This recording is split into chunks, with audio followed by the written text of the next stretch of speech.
ਸਤਿਕਾਰਯੋਗ ਸਤਿਗੁਰਾਂ ਦੀ ਸਾਜੀ ਨਵਾਜੀ ਗੁਰੂ ਪਿਆਰੀ ਗੁਰੂ ਸਵਾਰੀ ਸਾਧ ਸੰਗਤ ਜੀ, ਜੁਗੋ ਜੁਗ ਅਟਲ ਗੁਰਤਾ ਗੱਦੀ ਤੇ ਸ਼ੁਭਾਏਮਾਨ ਦਸਾਂ ਪਾਤਸ਼ਾਹੀਆਂ ਦੀ ਆਤਮਿਕ ਜੋਤ। ਬਾਣੀ ਗੁਰੂ ਸ਼ਬਦ ਗੁਰੂ ਧੰਨ ਧੰਨ ਸਾਹਿਬ ਸ੍ਰੀ ਗੁਰੂ ਗ੍ਰੰਥ ਸਾਹਿਬ ਮਹਾਰਾਜ ਸੱਚੇ ਪਾਤਸ਼ਾਹ ਜੀ ਦੀ ਅਪਾਰ ਕਿਰਪਾ ਰਹਿਮਤ ਬਖਸ਼ਿਸ਼ ਦਾ ਸਦਕਾ ਸਤਿਗੁਰਾਂ ਦੇ ਪਾਵਨ ਪਵਿੱਤਰ ਅਸਥਾਨ ਗੁਰਦੁਆਰਾ ਸ਼ਹੀਦਾਂ ਨਗਰ ਤੱਲਣ ਵਿਖੇ ਆਪ ਸਮੂਹ ਸੰਗਤਾਂ ਦੂਰੋਂ ਨੇੜਿਓਂ ਚੱਲ ਕੇ ਦੇਸ਼ਾਂ ਵਿਦੇਸ਼ਾਂ ਤੋਂ ਚੱਲ ਕੇ ਆ ਕੇ ਜੁੜ ਬੈਠੇ ਹੋ। ਮਹਾਂਪੁਰਖ ਸੱਚਖੰਡ ਵਾਸੀ ਸੰਤ ਬਾਬਾ ਨਿਹਾਲ ਸਿੰਘ ਜੀ ਤਥਾ ਸੰਤ ਬਾਬਾ ਹਰਨਾਮ ਸਿੰਘ ਜੀ ਦੀ ਇਸ ਕਰਮ ਭੂਮੀ ਦੇ ਦਰਸ਼ਨ ਦੀਦਾਰੇ ਕਰ ਰਹੇ ਹੋ, ਜਿਸ ਅਸਥਾਨ ਦੇ ਉੱਤੇ ਬੈਠ ਕੇ ਮਹਾਂਪੁਰਖਾਂ ਨੇ ਬਹੁਤ ਲੰਬਾ ਸਮਾਂ ਨਿਰਮਲ ਕਰਮ ਕਮਾਏ, ਗੁਰੂ ਕੀ ਬਾਣੀ ਨਾਲ ਆਪ ਜੁੜੇ ਅਤੇ ਹੋਰਨਾਂ ਸੰਗਤਾਂ ਨੂੰ ਜੋੜਨ ਦੇ ਲਈ ਪ੍ਰੇਰਿਤ ਕੀਤਾ। ਆਪਣੀ ਹਯਾਤੀ ਵਿੱਚ ਆਪਣੀ ਉਮਰ ਵਿੱਚ ਆਪਣੇ ਜਿਉਂਦੇ ਜੀ ਮਹਾਂਪੁਰਖਾਂ ਨੇ ਜਿੱਥੇ ਬੇਅੰਤ ਸੰਗਤਾਂ ਨੂੰ ਗੁਰੂ ਘਰ ਦੇ ਨਾਲ ਜੋੜਿਆ, ਰੱਬ ਦੇ ਨਾਮ ਦੇ ਨਾਲ ਜੋੜਿਆ, ਅੱਜ ਇਸ ਅਸਥਾਨ ਦੇ ਉੱਤੇ ਪ੍ਰਤੱਖ ਕਲਾ ਵਰਤ ਰਹੀ ਹੈ ਕਿ ਲੱਖਾਂ ਸੰਗਤਾਂ ਇਸ ਅਸਥਾਨ ਦੇ ਉੱਤੇ ਗੁਰੂ ਚਰਨਾਂ ਵਿੱਚ ਆ ਕੇ ਜੁੜਦੀਆਂ ਹਨ। ਗੁਰੂ ਕੀ ਬਾਣੀ ਦੀ ਵਿਚਾਰ, ਗੁਰ ਇਤਿਹਾਸ, ਗੁਰੂ ਕੇ ਕਥਾ ਕੀਰਤਨ ਦੇ ਨਾਲ ਆਨੰਦ ਮਾਣਦੀਆਂ ਹਨ, ਸਰਸ਼ਾਰ ਹੁੰਦੀਆਂ ਹਨ। ਸਤਿਗੁਰੂ ਸੱਚੇ ਪਾਤਸ਼ਾਹ ਜੀ ਦੇ ਪਾਵਨ ਪਵਿੱਤਰ ਅਸਥਾਨਾਂ ਦੇ ਉੱਤੇ ਸ੍ਰੀ ਗੁਰਪ੍ਰਤਾਪ ਸੂਰਜ ਗ੍ਰੰਥ ਦੀ ਜੋ ਇਤਿਹਾਸਕ ਕਥਾ ਲੜੀਵਾਰ ਰੂਪ ਦੇ ਵਿੱਚ ਪਿਛਲੇ ਲੰਬੇਰੇ ਸਮੇਂ ਤੋਂ ਚੱਲ ਰਹੀ ਹੈ, ਵਡਭਾਗੀ ਸੰਗਤਾਂ ਨਿੱਤਾ ਪ੍ਰਤੀ ਗੁਰੂ ਕੀ ਬਾਣੀ ਦੀ, ਗੁਰੂ ਕੇ ਇਤਿਹਾਸ ਦੀ ਵਿਚਾਰ ਨੂੰ ਸਰਵਣ ਕਰਕੇ ਆਨੰਦ ਮਾਣਦੀਆਂ ਹਨ, ਲਾਹਾ ਪ੍ਰਾਪਤ ਕਰਦੀਆਂ ਹਨ। ਕਈ ਸੰਗਤਾਂ ਜਿਹੜੀਆਂ ਇੱਥੇ ਪਹੁੰਚ ਕੇ ਗੁਰੂ ਚਰਨਾਂ ਵਿੱਚ ਪ੍ਰਤੱਖ ਤੌਰ ਦੇ ਉੱਤੇ ਸੰਗਤ ਵਿੱਚ ਬੈਠ ਕੇ ਹਾਜ਼ਰੀ ਭਰਦੇ ਹੈ, ਔਰ ਕਈ ਗੁਰਮੁਖ ਪਿਆਰੇ ਇੰਟਰਨੈਟ ਦੇ ਜ਼ਰੀਏ YouTube ਦੇ ਉੱਤੇ ਲਗਾਤਾਰ ਸਤਿਗੁਰਾਂ ਦੇ ਇਤਿਹਾਸ ਦੀ ਕਥਾ ਦੇ ਨਾਲ ਜੁੜੇ ਹੋਏ ਹਨ। ਸਤਿਗੁਰੂ ਸੱਚੇ ਪਾਤਸ਼ਾਹ ਜੀ ਦੇ ਇਤਿਹਾਸ ਦੀ ਲੜੀ ਦੀ ਪ੍ਰਾਰੰਭਤਾ ਕਰਨ ਤੋਂ ਪਹਿਲਾਂ, ਅੱਗੇ ਪ੍ਰਸੰਗ ਨੂੰ ਜੋੜਨ ਤੋਂ ਪਹਿਲਾਂ ਦਾਸ ਬੇਨਤੀ ਕਰ ਦੇਵੇ ਕਿ ਜਿੱਥੇ ਨਿੱਤਾ ਪ੍ਰਤੀ ਦੇ ਦੀਵਾਨ ਵਿੱਚ ਆਪਾਂ ਸਤਿਗੁਰਾਂ ਦੇ ਨਿਰੋਲ ਇਤਿਹਾਸ ਦੀ ਕਥਾ ਜੋ ਲੜੀਵਾਰ ਆ ਰਹੀ ਹੈ ਉਹ ਸਰਵਣ ਕਰਦੇ ਹਾਂ, ਉੱਥੇ ਅੱਜ ਐਤਵਾਰ ਦਾ ਦਿਨ ਹੋਣ ਕਰਕੇ ਹਫ਼ਤਾਵਾਰੀ ਵਿਸ਼ੇਸ਼ ਦੀਵਾਨ ਸਜ ਰਹੇ ਹਨ। ਸਵੇਰ ਵੇਲੇ ਤੋਂ ਹੀ ਸਜੇ ਹੋਏ ਦੀਵਾਨਾਂ ਵਿੱਚ ਆਪ ਜੀ ਨੇ ਜਿੰਨੇ ਬੁਲਾਰਿਆਂ ਤੋਂ ਸੁੰਦਰ ਵਿਚਾਰ ਸਰਵਣ ਕੀਤੇ ਹਨ, ਸਾਰਿਆਂ ਨੇ ਹੀ ਅੱਜ ਦਾ ਦਿਨ, ਅੱਜ ਦਾ ਦੀਵਾਨ ਜਿਹੜਾ ਹੈ ਉਹ ਛੇਵੇਂ ਪਾਤਸ਼ਾਹ ਮੀਰੀ ਪੀਰੀ ਦੇ ਮਾਲਕ ਸ੍ਰੀ ਅਕਾਲ ਤਖਤ ਸਾਹਿਬ ਦੇ ਸਿਰਜਕ ਮਹਾਨ ਸਤਿਗੁਰੂ ਬੜ ਜੋਧਾ ਬਹੁ ਪਰ ਉਪਕਾਰੀ ਸਤਿਗੁਰੂ ਸ੍ਰੀ ਹਰਗੋਬਿੰਦ ਸਾਹਿਬ ਮਹਾਰਾਜ ਸੱਚੇ ਪਾਤਸ਼ਾਹ ਜੀ ਦੇ ਪ੍ਰਕਾਸ਼ ਪੁਰਬ ਨੂੰ ਸਮਰਪਿਤ ਕੀਤਾ ਹੈ। ਅੱਜ ਦਾ ਪੂਰਾ ਦੀਵਾਨ ਵੱਖ-ਵੱਖ ਬੁਲਾਰਿਆਂ ਦੇ ਵੱਲੋਂ ਹਾਜ਼ਰੀ ਭਰੀ ਗਈ ਸਮੇਂ-ਸਮੇਂ ਤੇ ਤਕਰੀਬਨ ਸਾਰੇ ਰਾਗੀ ਸਿੰਘਾਂ ਨੇ ਵੀ, ਢਾਡੀ ਸਿੰਘਾਂ ਨੇ ਵੀ, ਹੋਰ ਬੁਲਾਰਿਆਂ ਨੇ ਛੇਵੇਂ ਪਾਤਸ਼ਾਹ ਸਤਿਗੁਰੂ ਹਰਗੋਬਿੰਦ ਸਾਹਿਬ ਮਹਾਰਾਜ ਸੱਚੇ ਪਾਤਸ਼ਾਹ ਜੀ ਦੇ ਪ੍ਰਕਾਸ਼ ਦਿਹਾੜੇ ਨੂੰ ਸਮਰਪਿਤ ਵਿਚਾਰਾਂ ਕੀਤੀਆਂ ਹਨ। ਆਪਾਂ ਇਤਿਹਾਸ ਦੀ ਲੜੀ ਨੂੰ ਵੀ ਅੱਗੇ ਜੋੜਨਾ ਹੈ, ਪਰ ਉਸ ਤੋਂ ਪਹਿਲਾਂ ਕਿਉਂਕਿ ਅੱਜ ਦਿਨ ਭਰ ਦਾ ਜਿਵੇਂ ਰੂਟੀਨ ਚੱਲਦਾ ਆ ਰਿਹਾ ਹੈ, 2 ਦਿਨ ਪਹਿਲਾਂ ਸਤਿਗੁਰੂ ਸਾਹਿਬ ਜੀ ਦਾ ਪ੍ਰਕਾਸ਼ ਪੁਰਬ 25 ਜੂਨ ਨੂੰ ਸੰਸਾਰ ਭਰ ਦੇ ਵਿੱਚ ਗੁਰੂ ਕੀਆਂ ਸੰਗਤਾਂ ਨੇ ਮਨਾਇਆ, ਔਰ ਇਸ ਦਿਹਾੜੇ ਨੂੰ ਸਮਰਪਿਤ ਗੁਰਮਤਿ ਸਮਾਗਮ ਵੱਖ-ਵੱਖ ਜਗ੍ਹਾ 'ਤੇ ਹੋਏ ਹੈ। ਅਤੇ ਹਫ਼ਤਾਵਾਰੀ ਦੀਵਾਨ ਵਿੱਚ ਕਿਉਂਕਿ ਸੰਗਤ ਦੀ ਵਿਸ਼ੇਸ਼ ਇਕੱਤਰਤਾ ਹੁੰਦੀ ਹੈ, ਇਸ ਮਨਸ਼ਾ, ਇਸ ਸੋਚ ਦੇ ਤਹਿਤ गुरु के प्यारिਆਂ ने अज भी छेवें पातशाह सतगुरु हरगोबिंद साहिब महाराज सच्चे पातशाह जी के जीवन नाल संबंधित विचार पूरा दिन भर प्रारंभ करके रखी है। दस्तगीर होए पंज पीर हर गुर हर गोबिंद अतुला, दीन दुनी दा पातशाह पातशाह अडोला। सतगुरु हरगोबिंद साहिब महाराज जिन्हां दी बाबत भाई गुरदास जी ने सतगुरु जी की शोभा विच, सतगुरु जी की महिमा विच महान विचार, महान सतगुरु जी की उपमा करदियां होया शब्द वरते हैं। पंज प्याले पंज पीर, छठम पीर बैठा गुर भारी, अर्जन काया पलट कै मूरत हर गोबिंद सवारी। चली पीढ़ी सोढियां रूप दिखावन वारो वारी, दल भंजन गुर सूरमा बड़ जोधा बहु पर उपकारी। सतगुरु सच्चे पातशाह वड्डे वड्डे दलों नूं भंजन वाले, नाश करन वाले हैं और वड्डे योधे हैं। ते सिर्फ योधे नहीं नाल पर उपकारी भी हैं। दुनिया दे विच योधे बहुत हुंदे आ पर वो पर उपकारी नहीं हुंदे। दुनिया दे उत्ते जुल्म करदे आ। तलवार दे धनी तां बहुत मिल जाणगे, शास्त्रां दे धनी तां बहुत मिल जाणगे, पर शस्त्र उठा के तलवार उठा के पर उपकार करना ये गुरु घर तो बिना खालसा जी होर किते ये वडियाई ये महिमा किते नहीं मिलती देखण नूं। क्योंकि पहलां जिहड़े संत हुंदे सन उन्हां ने माला फेरनी, रब दा नाम जपना। जदों कोई विपता आ पैनी फिर उन्हां नूं सूरमिਆਂ दे कोल जाना पैंदा सी भी साडी रखिया करो। जिहड़े सूरमे सन जदों उन्हां नूं कोई लोड़ पैनी, अध्यात्मकता की लोड़ पैनी, अध्यात्मकता की भुख के वास्ते उन्हां नूं उहदी तृप्ति के वास्ते फिर संतां कोल जाना पैंदा सी। पर सतगुरु सच्चे पातशाह ने दोवें गुण इकट्ठे कर दिते। संत भी और सिपाही भी गुरु का सिख होवेगा, माला भी फड़ेगा हत्थ विच ते तलवार का भी धनी होवेगा, मुख तो रब का नाम भी जपेगा ते चित्त दे विच धर्म युद्ध दे लई जूझ मरन दा चाओ भी होएगा। तन जियो तिह को जग मैं, मुख ते हर चित्त मैं युद्ध विचारै। मुखों हरि वाहिगुरू परमेश्वर दा नाम जपना और चित्त दे विच हमेशा धर्म युद्ध की लालसा रहनी। सूरा सो पहचानी है जो लरै दीन के हेत, पुरजा पुरजा कट मरै कबहू ना छाड़ै खेत।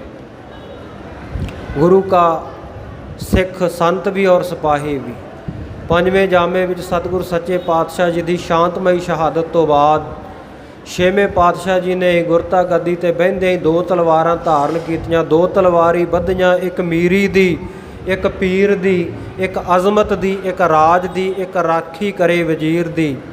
हिम्मत वाहा कोटगढ़ दरवाजा बलक बखीर दी, पग तेरी की जहांगीर दी। सतगुरु जी के समकाली सतगुरु जी के दरबारी ढाडियां ने, भाई नत्था जी ने, भाई अब्दुल्ला जी ने सतगुरु जी की महिमा नूं श्री अकाल तख्त साहिब दे उत्ते ढाड सारंगी दे नाल गायन करदियां होया बचन कीते। महाराज सच्चे पातशाह तुहाडी सुंदर दस्तार दे सामने आ दुनिया का पातशाह, दिल्ली का पातशाह कहाउण वाला जहांगीर वो की मायने रखदा है, उहदी पग की है तुहाडी दस्तार की शोभा के सामने। आख्या पग तेरी की जहांगीर दी। महाराज तेरी पग की बड़ी उच्ची सुची शोभा है, जहांगीर की पग ये सामने की है। भाव जहांगीर की पातशाही भी गुरु घर के सामने तुच्छ है। दुनिया के वड्डे वड्डे पातशाह सतगुरु सच्चे पातशाह जी के सामने उन्हों का कद बौना है, उन्हों का कद छोटा है। वो सतगुरु गुरु हरगोबिंद साहिब महाराज सच्चे पातशाह जिहड़े वड्डे योधे ते पर उपकारी होए, धन बाबा बुढ़ा साहब जी की बख्शिश के नाल उन्हां दी अरदास के नाल गुरु घर दे विच जिन्हां दा आगमन हुंदा है। आप जी ने दिन भर इतिहास सुनिया, पहलां भी आप जी इतिहास नूं जाणदे हो। मैं बिल्कुल संखेप दे विच बेनती करांगा। जिस वेले सतगुरु अर्जुन देव महाराज सच्चे पातशाह जी नूं गुरता गद्दी की बख्शिश सेवा भावना करके आग्याकारी सपुत्र होण करके, जां इउं कह लो कि दात जोत खसमै वडियाई, मालक ने जिन्हों ये दात जोत गुरता गद्दी की वडियाई बख्शनी सी बख्श दिती। चौथे पातशाह जी ज्योति जोत समा गए। पंजवें पातशाह सतगुरु अर्जुन देव महाराज सच्चे पातशाह श्री ਅੰਮ੍ਰਿਤਸਰ ਸਾਹਿਬ, श्री हरमंदिर ਸਾਹਿਬ ਰਚਨਾ ਕਰਕੇ ਤੇ ਗੁਰਮੁਖ ਪਿਆਰੇ ਉੱਥੇ ਗੁਰੂ ਕੀਆਂ ਸੰਗਤਾਂ ਨੂੰ ਤਾਰਦੇ ਹੈ। ਸਤਿਗੁਰੂ ਜੀ ਦਾ ਵੱਡਾ ਭਰਾ ਬਾਬਾ ਪਿਰਥੀ ਚੰਦ ਜੀ ਗੁਰੂ ਸੰਤਾਨ ਹੋਣ ਕਰਕੇ ਆਪਾਂ ਨੂੰ ਅਦਬ ਸਤਿਕਾਰ ਦੇ ਨਾਲ ਹੀ ਨਾਂ ਲੈਣਾ ਚਾਹੀਏ। ਚਾਹੇ ਕਿ ਬੜਾ ਖੋਟਾ ਮਨ ਸੀ, ਬੜਾ ਉਹਨਾਂ ਨੂੰ ਮੀਣੇ ਵੀ ਲਿਖਿਆ ਹੋਇਆ, ਮੀਣੇ ਪਿਰਥੀਏ। ਸੋ ਵੱਡੇ ਭਰਾਤਾ ਬਾਬਾ ਪਿਰਥੀ ਚੰਦ ਜੀ ਜਿਹੜੇ ਆਰੰਭ ਤੋਂ ਹੀ ਗੁਰਤਾ ਗੱਦੀ ਦੇ ਉੱਤੇ ਜੇਠਾ ਪੁੱਤਰ ਹੋਣ ਕਰਕੇ ਆਪਣਾ ਹੱਕ ਸਮਝਦੇ ਸਨ। ਜਦੋਂ ਸਤਿਗੁਰੂ ਜੀ ਪੰਚਮ ਪਾਤਸ਼ਾਹ ਗੁਰੂ ਅਰਜਨ ਦੇਵ ਮਹਾਰਾਜ ਗੁਰਤਾ ਗੱਦੀ 'ਤੇ ਬਿਰਾਜਮਾਨ ਹੋ ਗਏ, ਮਾਤਾ ਗੰਗਾ ਜੀ ਗੁਰੂ ਅਰਜਨ ਦੇਵ ਮਹਾਰਾਜ ਸੱਚੇ ਪਾਤਸ਼ਾਹ, ਘਰ ਦੇ ਵਿੱਚ ਬਹੁਤ ਲੰਮਾ ਸਮਾਂ ਕੋਈ ਔਲਾਦ ਨਾ ਹੋਈ, ਪਰ ਸਤਿਗੁਰੂ ਜੀ ਦੇ ਮਨ ਵਿੱਚ ਤਾਂ ਕੋਈ ਐਸਾ ਖਿਆਲ ਨਹੀਂ ਸੀ ਆਪਣੇ ਭਤੀਜੇ ਭਰਾ ਦੇ ਸਪੁੱਤਰ ਬਾਬਾ ਪਿਰਥੀ ਚੰਦ ਜੀ ਦੇ ਸਪੁੱਤਰ ਭਾਈ ਮਿਹਰਬਾਨ ਜੀ ਨੂੰ, ਬਾਬਾ ਮਿਹਰਬਾਨ ਜੀ ਨੂੰ ਆਪਣੇ ਪੁੱਤਰ ਆਪਣੀ ਸੰਤਾਨ ਵਾਂਗ ਹੀ ਪਿਆਰ ਕਰਦੇ। ਘਰ ਵਾਲੀ ਕਰਮੋਂ ਨੇ ਬਾਬਾ ਪਿਰਥੀ ਚੰਦ ਜੀ ਦੀ ਤ੍ਰੀਮਤ ਨੇ ਕਈ ਵਾਰ ਕਹਿਣਾ ਕਿ ਤੁਸੀਂ ਹੁਣ ਨੂੰ ਗੁਰੂ ਬਣ ਕੇ ਬੈਠੇ ਹੋਣਾ ਸੀ, ਵੇਖੋ ਸਾਡੇ ਸ਼ਰੀਕਾਂ ਦੇ ਘਰ ਵਿੱਚ ਕਿੰਨਾ ਧਨ ਪਦਾਰਥ ਆਉਂਦਾ ਹੈ। ਇੱਕ ਦਿਨ ਨਾ ਮਾਤਾ ਗੰਗਾ ਜੀ ਨੇ ਆਪਣੇ ਕੀਮਤੀ ਵਸਤਰ ਜਿਹੜੇ ਸਨ ਦਾਸੀਆਂ ਤੋਂ ਧਵਾ ਕੇ ਸੁੱਕਣੇ ਪਵਾ ਦਿੱਤੇ ਅਤੇ ਉਹਨਾਂ ਦੇ ਉੱਤੇ ਇੱਕ ਖਾਸ ਕਿਸਮ ਦੀ ਧੂਪ ਦਿਖਾਈ ਗਈ ਤਾਂ ਕਿ ਬਰਸਾਤਾਂ ਦੇ ਮੌਸਮ ਦੇ ਵਿੱਚ ਕੱਪੜਿਆਂ ਨੂੰ ਕੋਈ ਕੀੜਾ ਨਾ ਲੱਗ ਜਾਵੇ, ਕੱਪੜਾ ਖਰਾਬ ਨਾ ਹੋਵੇ। ਉਹ ਕੱਪੜੇ ਜਦੋਂ ਸੁੱਕਣੇ ਪਾਏ ਹੋਏ ਬੀਬੀ ਕਰਮੋਂ ਨੇ ਗੁਆਂਢ ਦੇ ਵਿੱਚ ਰਹਿੰਦੀ ਨੇ ਦੇਖ ਲਏ ਅਤੇ ਬੜੀ ਸੜ ਬਲ ਕੇ ਈਰਖਾ ਦੇ ਵਿੱਚ ਕੋਲੇ ਹੋ ਗਈ। ਬਾਬਾ ਪਿਰਥੀ ਚੰਦ ਜੀ ਘਰ ਆਏ ਅਤੇ ਉਹਨਾਂ ਨਾਲ ਲੜ ਪਏ। ਆਖਿਆ ਦੇਖੋ ਮੈਂ ਤੁਹਾਨੂੰ ਪਹਿਲਾਂ ਵੀ ਕਿੰਨੇ ਵਾਰੀ ਕਿਹਾ, ਤੁਸੀਂ ਨਿਕੰਮੇ ਹੀ ਰਹੇ, ਨਖੱਟੂ ਹੀ ਰਹੇ, ਆਪਣੇ ਪਿਤਾ ਗੁਰੂ ਜੀ ਦੇ ਪਾਸੋਂ ਗੁਰਤਾ ਗੱਦੀ ਨਹੀਂ ਲੈ ਸਕੇ। ਜੇ ਗੁਰਤਾ ਗੱਦੀ ਲੈ ਲੈਂਦੇ ਤਾਂ ਸਭ ਧਨ ਪਦਾਰਥਾਂ ਕੀਮਤੀ ਵਸਤਰ ਅੱਜ ਮੇਰੇ ਪਹਿਨਣ ਵਾਸਤੇ ਹੋਣੇ ਸਨ। ਇਹ ਗੁਰੂ ਕੀਆਂ ਸੰਗਤਾਂ ਨੇ ਮੈਨੂੰ ਵੀ ਭੇਟਾ ਕਰਿਆ ਕਰਨੇ ਸਨ, ਪਰ ਮੇਰੇ ਕਰਮਾਂ ਵਿੱਚ ਸੁੱਖ ਕਿੱਥੇ। ਜਦੋਂ ਇਉਂ ਆਖਿਆ ਬਾਬਾ ਪਿਰਥੀ ਚੰਦ ਜੀ ਕਹਿਣ ਲੱਗੇ, ਕਹਿੰਦੇ ਭਾਗਵਾਨੇ ਕਾਹਦੇ ਵਾਸਤੇ ਗੁੱਸੇ ਹੁੰਨੀ ਹੈ, ਗੁਰਤਾ ਗੱਦੀ ਹੁਣ ਵੀ ਤਾਂ ਆਪਣੇ ਘਰ ਵਿੱਚ ਹੀ ਹੈ।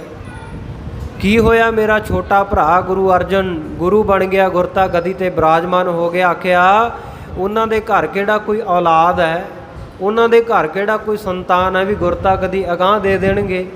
ਨਾਲੇ ਮੇਰੇ ਪੁੱਤਰ ਮਿਹਰਬਾਨ ਨੂੰ, ਸਾਡੇ ਪੁੱਤਰ ਮਿਹਰਬਾਨ ਨੂੰ ਦੇਖੋ ਕਿਵੇਂ ਆਪਣੀ ਸੰਤਾਨ ਦੀ ਤਰ੍ਹਾਂ, ਆਪਣੇ ਪੁੱਤਰਾਂ ਦੀ ਤਰ੍ਹਾਂ ਹੀ ਪਿਆਰ ਕਰਦੇ ਆ ਨਾ। ਕੀ ਹੋਇਆ ਜੇ ਮੈਂ ਗੁਰੂ ਨਹੀਂ ਬਣ ਸਕਿਆ, ਅਗਾਂਹ ਨੂੰ ਗੁਰਤਾ ਗੱਦੀ ਆਪਣੇ ਪੁੱਤਰ ਮਿਹਰਬਾਨ ਨੂੰ ਹੀ ਮਿਲਣੀ ਹੈ। ਜਦੋਂ ਆਹ ਬਚਨ ਕੀਤੇ ਨਾ ਤੇ ਇਹਨਾਂ ਦੀ ਇੱਕ ਦਾਸੀ ਨੇ, ਗੋਲੀ ਨੇ ਇਹ ਗੱਲਾਂ ਸੁਣ ਲਈਆਂ ਤੇ ਉਧਰ ਗੁਰੂ ਅਰਜਨ ਦੇਵ ਮਹਾਰਾਜ ਸੱਚੇ ਪਾਤਸ਼ਾਹ ਦੇ ਘਰ ਦੇ ਵਿੱਚ ਜਿਹੜੀ ਦਾਸੀ ਨੌਕਰਾਣੀ ਕੋਈ ਕੰਮ ਕਰਦੀ ਸੀ, ਸੇਵਾਦਾਰਨੀ, ਉਹਦੇ ਕੋਲ ਜਾ ਕੇ ਉਹਨੇ ਗੱਲ ਕਰ ਦਿੱਤੀ, ਕਿਉਂਕਿ ਅਗਾਂਹ ਦੀ ਅਗਾਂਹ ਬੀਬੀਆਂ ਦਾ ਸੁਭਾਅ ਹੁੰਦਾ ਵੀ ਗੱਲ ਕਰਦੇ ਜਾਣਾ। ਉਹਨਾਂ ਨੇ ਜਾ ਕੇ ਮਾਤਾ ਗੰਗਾ ਜੀ ਦੇ ਕੋਲ ਜਾ ਕੇ ਕਹਿ ਦਿੱਤਾ। ਮਾਤਾ ਗੰਗਾ ਜੀ ਨੇ ਜਦੋਂ ਆਹ ਗੱਲ ਸੁਣੀ ਨਾ ਵੀ ਮੇਰੀ ਜੇਠਾਣੀ ਬੀਬੀ ਕਰਮੋਂ ਆਹ ਗੱਲ ਕਹਿੰਦੀ ਹੈ ਵੀ ਇਹਨਾਂ ਨੇ ਤਾਂ ਦੁਨੀਆ ਦੇ ਉੱਤੋਂ ਐਵੇਂ ਖਾਲੀ ਚਲੇ ਜਾਣਾ, ਉਤਰੇ ਚਲੇ ਜਾਣਾ, ਇਹਨਾਂ ਦੇ ਘਰ ਕਿਹੜਾ ਕੋਈ ਸੰਤਾਨ ਹੈ, ਇਹਨਾਂ ਦੇ ਘਰ ਕਿਹੜਾ ਕੋਈ ਔਲਾਦ ਹੈ। ਮਨ ਨੂੰ ਚੀਰ ਗਏ ਬੀਬੀ ਕਰਮੋਂ ਦੇ ਇਹ ਬੋਲ। ਗੁਰੂ ਅਰਜਨ ਦੇਵ ਮਹਾਰਾਜ ਸੱਚੇ ਪਾਤਸ਼ਾਹ ਜਿਸ ਵੇਲੇ ਆਪਣੇ ਨਿੱਜ ਅਸਥਾਨ ਮਹਿਲਾਂ ਦੇ ਵਿੱਚ ਆਏ, ਘਰ ਵਿੱਚ ਆਏ, ਗੁਰੂ ਕੀਆਂ ਸੰਗਤਾਂ ਨੂੰ ਉਪਦੇਸ਼ ਕਰਨ ਤੋਂ ਉਪਰੰਤ ਮਾਤਾ ਗੰਗਾ ਜੀ ਨੇ ਹੱਥ ਜੋੜੇ, ਆਖਿਆ ਸੁਆਮੀ ਜੀ, ਮਾਲਕ ਜੀ, ਆਪ ਜੀ ਸਾਰੀ ਦੁਨੀਆ ਨੂੰ ਸੁੱਖ ਬਖਸ਼ਦੇ ਹੋ, ਦੁੱਧ ਪੁੱਤ ਦੀਆਂ ਦਾਤਾਂ ਬਖਸ਼ਦੇ ਹੋ, ਅਤੇ ਮੇਰੇ ਗਰੀਬਣੀ ਦੇ ਉੱਤੇ ਵੀ ਇਹ ਕਿਰਪਾ ਕਰ ਦਿਓ, ਕੋਈ ਪੁੱਤਰ ਦੀ ਦਾਤ, ਸੰਤਾਨ ਦੀ ਦਾਤ ਸਾਡੇ ਘਰ ਵਿੱਚ ਵੀ ਪੈਦਾ ਹੋ ਜਾਵੇ। ਆਖਿਆ ਗੰਗਾ ਤੂੰ ਇਸ ਤਰ੍ਹਾਂ ਦੇ ਬਚਨ ਅੱਜ ਕਿਉਂ ਕਰਦੀ ਹੈ, ਪਰਮੇਸ਼ਰ ਦੇ ਭਾਣੇ ਵਿੱਚ ਠੀਕ ਹੈ ਜੋ ਹੋ ਰਿਹਾ। ਸਾਰੀ ਗੱਲ ਦੱਸ ਦਿੱਤੀ। ਕਰਮੋ ਜਠਾਣੀ ਨੇ ਆ ਮਿਹਣਾ ਮਾਰਿਆ। ਸਤਿਗੁਰ ਸੱਚੇ ਪਾਤਸ਼ਾਹ ਕੁਝ ਚਿਰ ਚੁੱਪ ਰਹੇ, ਬਾਅਦ ਵਿੱਚ ਆਖਿਆ, ਕਹਿਣ ਲੱਗੇ ਗੰਗਾ ਇਹ ਜਿਹੜੀ ਪੁੱਤਰ ਦੀ ਦਾਤ, ਸੰਤਾਨ ਦੀ ਦਾਤ ਦੀ ਤੁਸੀਂ ਗੱਲ ਕੀਤੀ ਹੈ ਨਾ, ਇਹ ਜੇ ਲੈਣੀ ਹੈ ਤਾਂ ਗੁਰੂ ਘਰ ਦੇ ਬ੍ਰਹਮ ਗਿਆਨੀ ਸਿੱਖ ਬਾਬਾ ਬੁੱਢਾ ਸਾਹਿਬ ਜੀ ਦੇ ਚਰਨਾਂ ਵਿੱਚ ਜਾਣਾ ਪਵੇਗਾ, ਉਹ ਬਚਨ ਕਰ ਦੇਣ ਤੇ ਫਿਰ ਕੁਝ ਹੋ ਸਕਦਾ ਹੈ। ਹੁਣ ਵੇਖੋ ਆਪਣੇ ਪਿਆਰਿਆਂ ਨੂੰ, ਆਪਣੇ ਬ੍ਰਹਮ ਗਿਆਨੀ ਸੰਤਾਂ ਨੂੰ, ਸਿੱਖਾਂ ਨੂੰ ਸਤਿਗੁਰੂ ਸੱਚੇ ਪਾਤਸ਼ਾਹ ਕਿਵੇਂ ਵਡਿਆਈ ਬਖਸ਼ਦੇ ਆ, ਕਿਉਂਕਿ ਸਭ ਦਾਤਾਂ ਤਾਂ ਸਤਿਗੁਰੂ ਦੇਣ ਵਾਲੇ ਆ ਨਾ। ਪਰ ਆਪਣੇ ਪਿਆਰਿਆਂ ਦੇ ਰਾਹੀਂ ਦਾਤਾਂ ਵੰਡ ਕੇ ਸਤਿਗੁਰੂ ਜੀ ਖੁਸ਼ ਹੁੰਦੇ ਆ, ਆਪਣੇ ਸੇਵਕਾਂ ਦੀ ਵਡਿਆਈ ਪ੍ਰਗਟ ਕਰਦੇ ਆ। ਹਰ ਮਨ ਤਨ ਵਸਿਆ ਸੋਈ, ਜੈ ਜੈਕਾਰ ਕਰੇ ਸਭ ਕੋਈ। ਜੋ ਹਰ ਜਨ ਕੀ ਉਸਤਤ ਹੈ, ਸਾ ਹਰ ਕੀ ਵਡਿਆਈ। ਹਰ ਆਪਣੀ ਵਡਿਆਈ ਭਾਵਦੀ ਜਨ ਕਾ ਜੈਕਾਰ ਕਰਾਈ। ਸਤਿਗੁਰੂ ਨੂੰ ਜਦੋਂ ਆਪਣੀ ਵਡਿਆਈ ਚੰਗੀ ਲੱਗਦੀ ਹੈ ਨਾ, ਤਾਂ ਆਪਣੇ ਪਿਆਰਿਆਂ ਦੀ ਜੈ ਜੈਕਾਰ ਕਰਵਾ ਦਿੰਦੇ ਆ।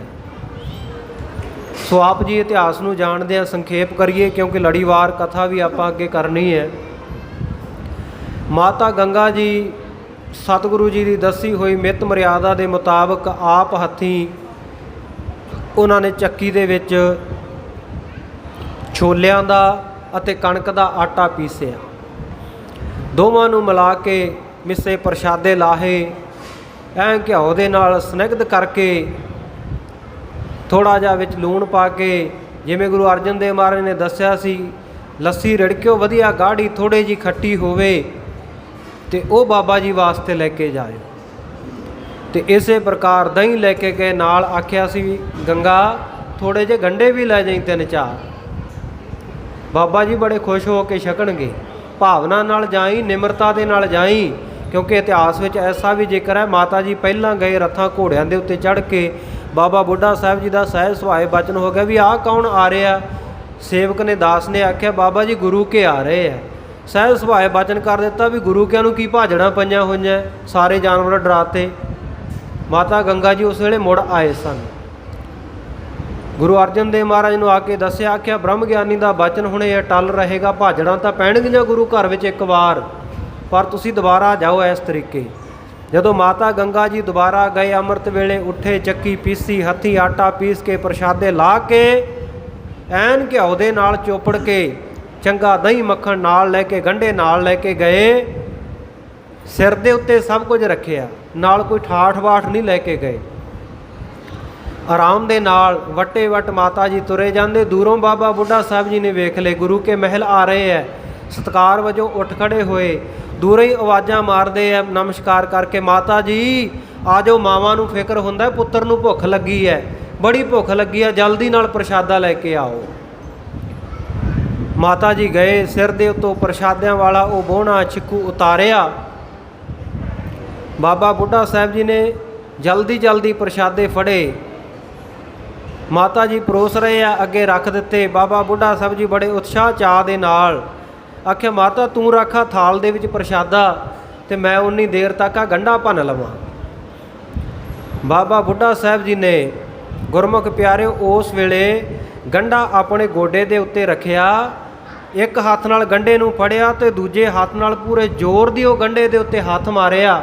ਗੰਢੇ ਦੇ ਵਿੱਚੋਂ ਨਾ ਥੋੜ੍ਹਾ ਜਿਹਾ ਭਾਗ ਨਿਕਲ ਕੇ ਦੂਰ ਜਾ ਕੇ ਡਿੱਗਿਆ, ਅਤੇ ਉੱਧਰ ਮਾਤਾ ਜੀ ਹੱਥ ਜੋੜ ਕੇ ਸ਼ਰਧਾ ਭਾਵਨਾ ਦੇ ਨਾਲ ਬੈਠੇ ਹੈ, ਅਤੇ ਬੇਨਤੀ ਕੀਤੀ, ਬਾਬਾ ਜੀ ਇੱਕ ਬੇਨਤੀ ਲੈ ਕੇ ਆਈ ਹਾਂ।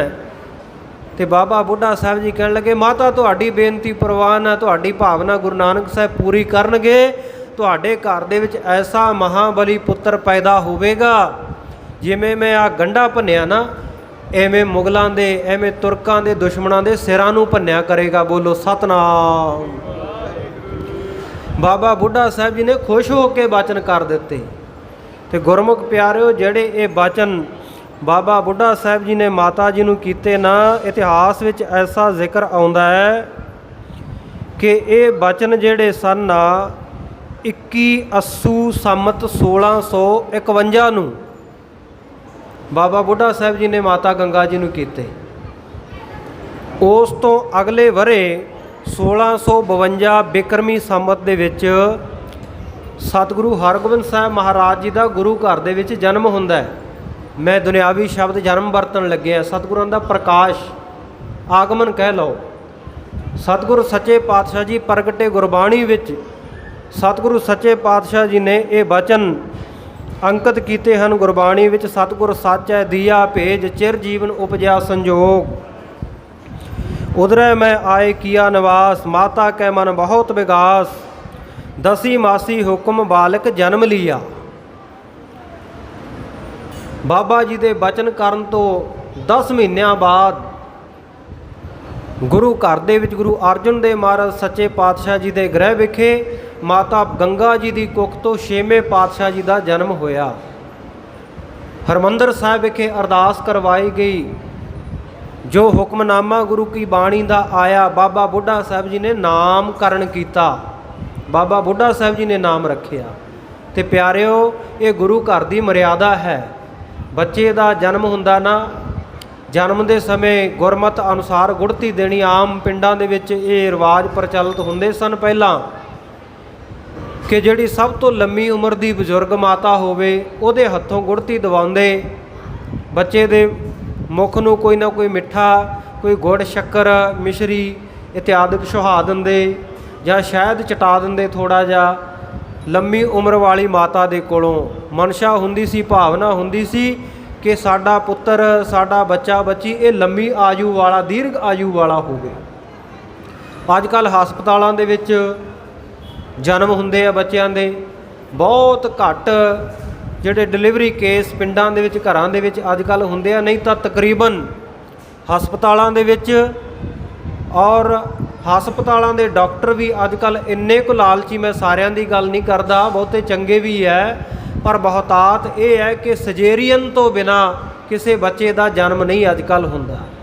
ਕਿਉਂਕਿ ਧੰਦਾ ਬਣਾਇਆ ਹੋਇਆ ਨਾ, ਡਾਕਟਰਾਂ ਨੇ ਪੈਸਾ ਬਣਾਉਣਾ ਹੈ ਨਾ। ਉਹ ਮਾਵਾਂ ਦਾ ਚੰਗਾ ਸਰੀਰ ਰਹਿੰਦਾ, ਪੇਟ ਪਾੜ ਕੇ ਰੱਖ ਦਿੰਦੇ ਹੈ, ਅਤੇ ਨਾ ਕੋਈ ਉਹ ਗੁਰੂ ਘਰ ਵਾਲੀ ਮਰਿਆਦਾ ਵੀ ਬੱਚੇ ਨੂੰ ਜਿਹੜੀ ਅੰਮ੍ਰਿਤ ਦੀ ਗੁੜਤੀ ਦਿੱਤੀ ਜਾਵੇ। ਅੰਮ੍ਰਿਤ ਦੀ ਗੁੜਤੀ ਕਿਵੇਂ ਦਿੱਤੀ ਜਾਂਦੀ ਹੈ? ਜਦੋਂ ਬੱਚੇ ਦਾ ਜਨਮ ਹੋਵੇ, ਗੁਰੂ ਕਾ ਅੰਮ੍ਰਿਤਧਾਰੀ ਤਿਆਰ ਬਾਰ ਤਿਆਰ ਸਿੰਘ, ਚਾਹੇ ਪਰਿਵਾਰ ਦਾ ਕੋਈ ਮੈਂਬਰ, ਚਾਹੇ ਗ੍ਰੰਥੀ ਸਿੰਘ ਨੂੰ ਬੁਲਾਇਆ ਜਾਵੇ।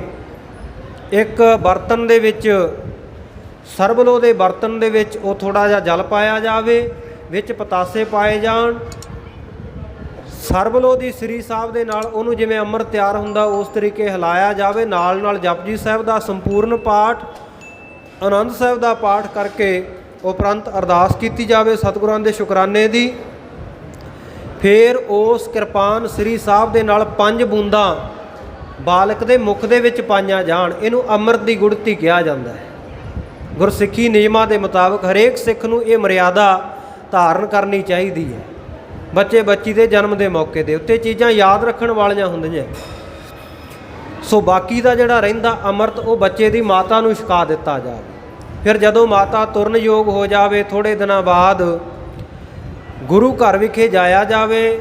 ਸ਼ੁਕਰਾਨੇ ਵਜੋਂ ਕੜਾਹ ਪ੍ਰਸ਼ਾਦ ਦੀ ਦੇਗ ਸਤਿਗੁਰੂ ਦੇ ਚਰਨਾਂ ਵਿੱਚ ਅਰਦਾਸ ਕਰਾਈ ਜਾਵੇ ਅਤੇ ਸਤਿਗੁਰੂ ਜੀ ਨੂੰ ਇਹ ਬੇਨਤੀ ਕੀਤੀ ਜਾਵੇ, ਮਹਾਰਾਜ ਆਪ ਜੀ ਹੁਕਮਨਾਮਾ ਬਖਸ਼ੋ, ਆਗਿਆ ਬਖਸ਼ੋ, ਬੱਚੇ ਦਾ ਨਾਮ ਆਪ ਜੀ ਬਖਸ਼ੋ। ਫਿਰ ਜਿਹੜਾ ਹੁਕਮਨਾਮਾ ਆਵੇ, ਉਸ ਹੁਕਮਨਾਮੇ ਦੇ ਪਹਿਲੇ ਅੱਖਰ ਤੋਂ ਜਿੱਥੋਂ ਹੁਕਮਨਾਮਾ ਸ਼ੁਰੂ ਹੁੰਦਾ, ਉਸ ਅੱਖਰ ਦੇ ਉੱਤੇ ਗੁਰੂ ਕਾ ਗ੍ਰੰਥੀ ਸਿੰਘ ਸੰਗਤ ਨੂੰ, ਪਰਿਵਾਰ ਨੂੰ ਦੱਸੇ ਵੀ ਆਹ ਅੱਖਰ ਆਇਆ, ਇਹਦੇ ਉੱਤੇ ਨਾਮ ਰੱਖ ਲਿਆ ਜਾਵੇ। ਫਿਰ ਸਾਰਿਆਂ ਦੀ ਸਹਿਮਤੀ ਨਾਲ ਜਿਹੜਾ ਨਾਮ ਰੱਖਿਆ ਜਾਵੇ, ਉਸ ਤੋਂ ਬਾਅਦ ਜਕਾਰਾ ਛੱਡਿਆ ਜਾਵੇ। ਇਹ ਨਾਮ ਸੰਸਕਾਰ ਹੈ ਗੁਰੂ ਘਰ ਦੇ ਵਿੱਚ। 5 ਸੰਸਕਾਰ ਸਤਿਗੁਰੂ ਨੇ ਸਾਨੂੰ ਦਿੱਤੇ ਹੈ। ਇਹ ਵੱਖਰੀ ਗੱਲ ਹੈ ਵੀ ਅਸੀਂ ਤਾਂ ਸਿਰਫ ਅੰਤਮ ਸੰਸਕਾਰ ਨੂੰ ਹੀ ਅੰਤਮ ਸੰਸਕਾਰ ਕਹਿੰਦੇ ਹਾਂ, ਬਾਕੀ ਤਾਂ ਆਪਾਂ ਨੂੰ ਪਤਾ ਹੀ ਨਹੀਂ ਵੀ ਬਾਕੀ ਵੀ ਸੰਸਕਾਰ ਹੁੰਦੇ ਆ। ਅਸੀਂ ਤਾਂ ਸੰਸਕਾਰ ਮਰਗ ਨੂੰ ਹੀ ਗਿਣਦੇ ਆ।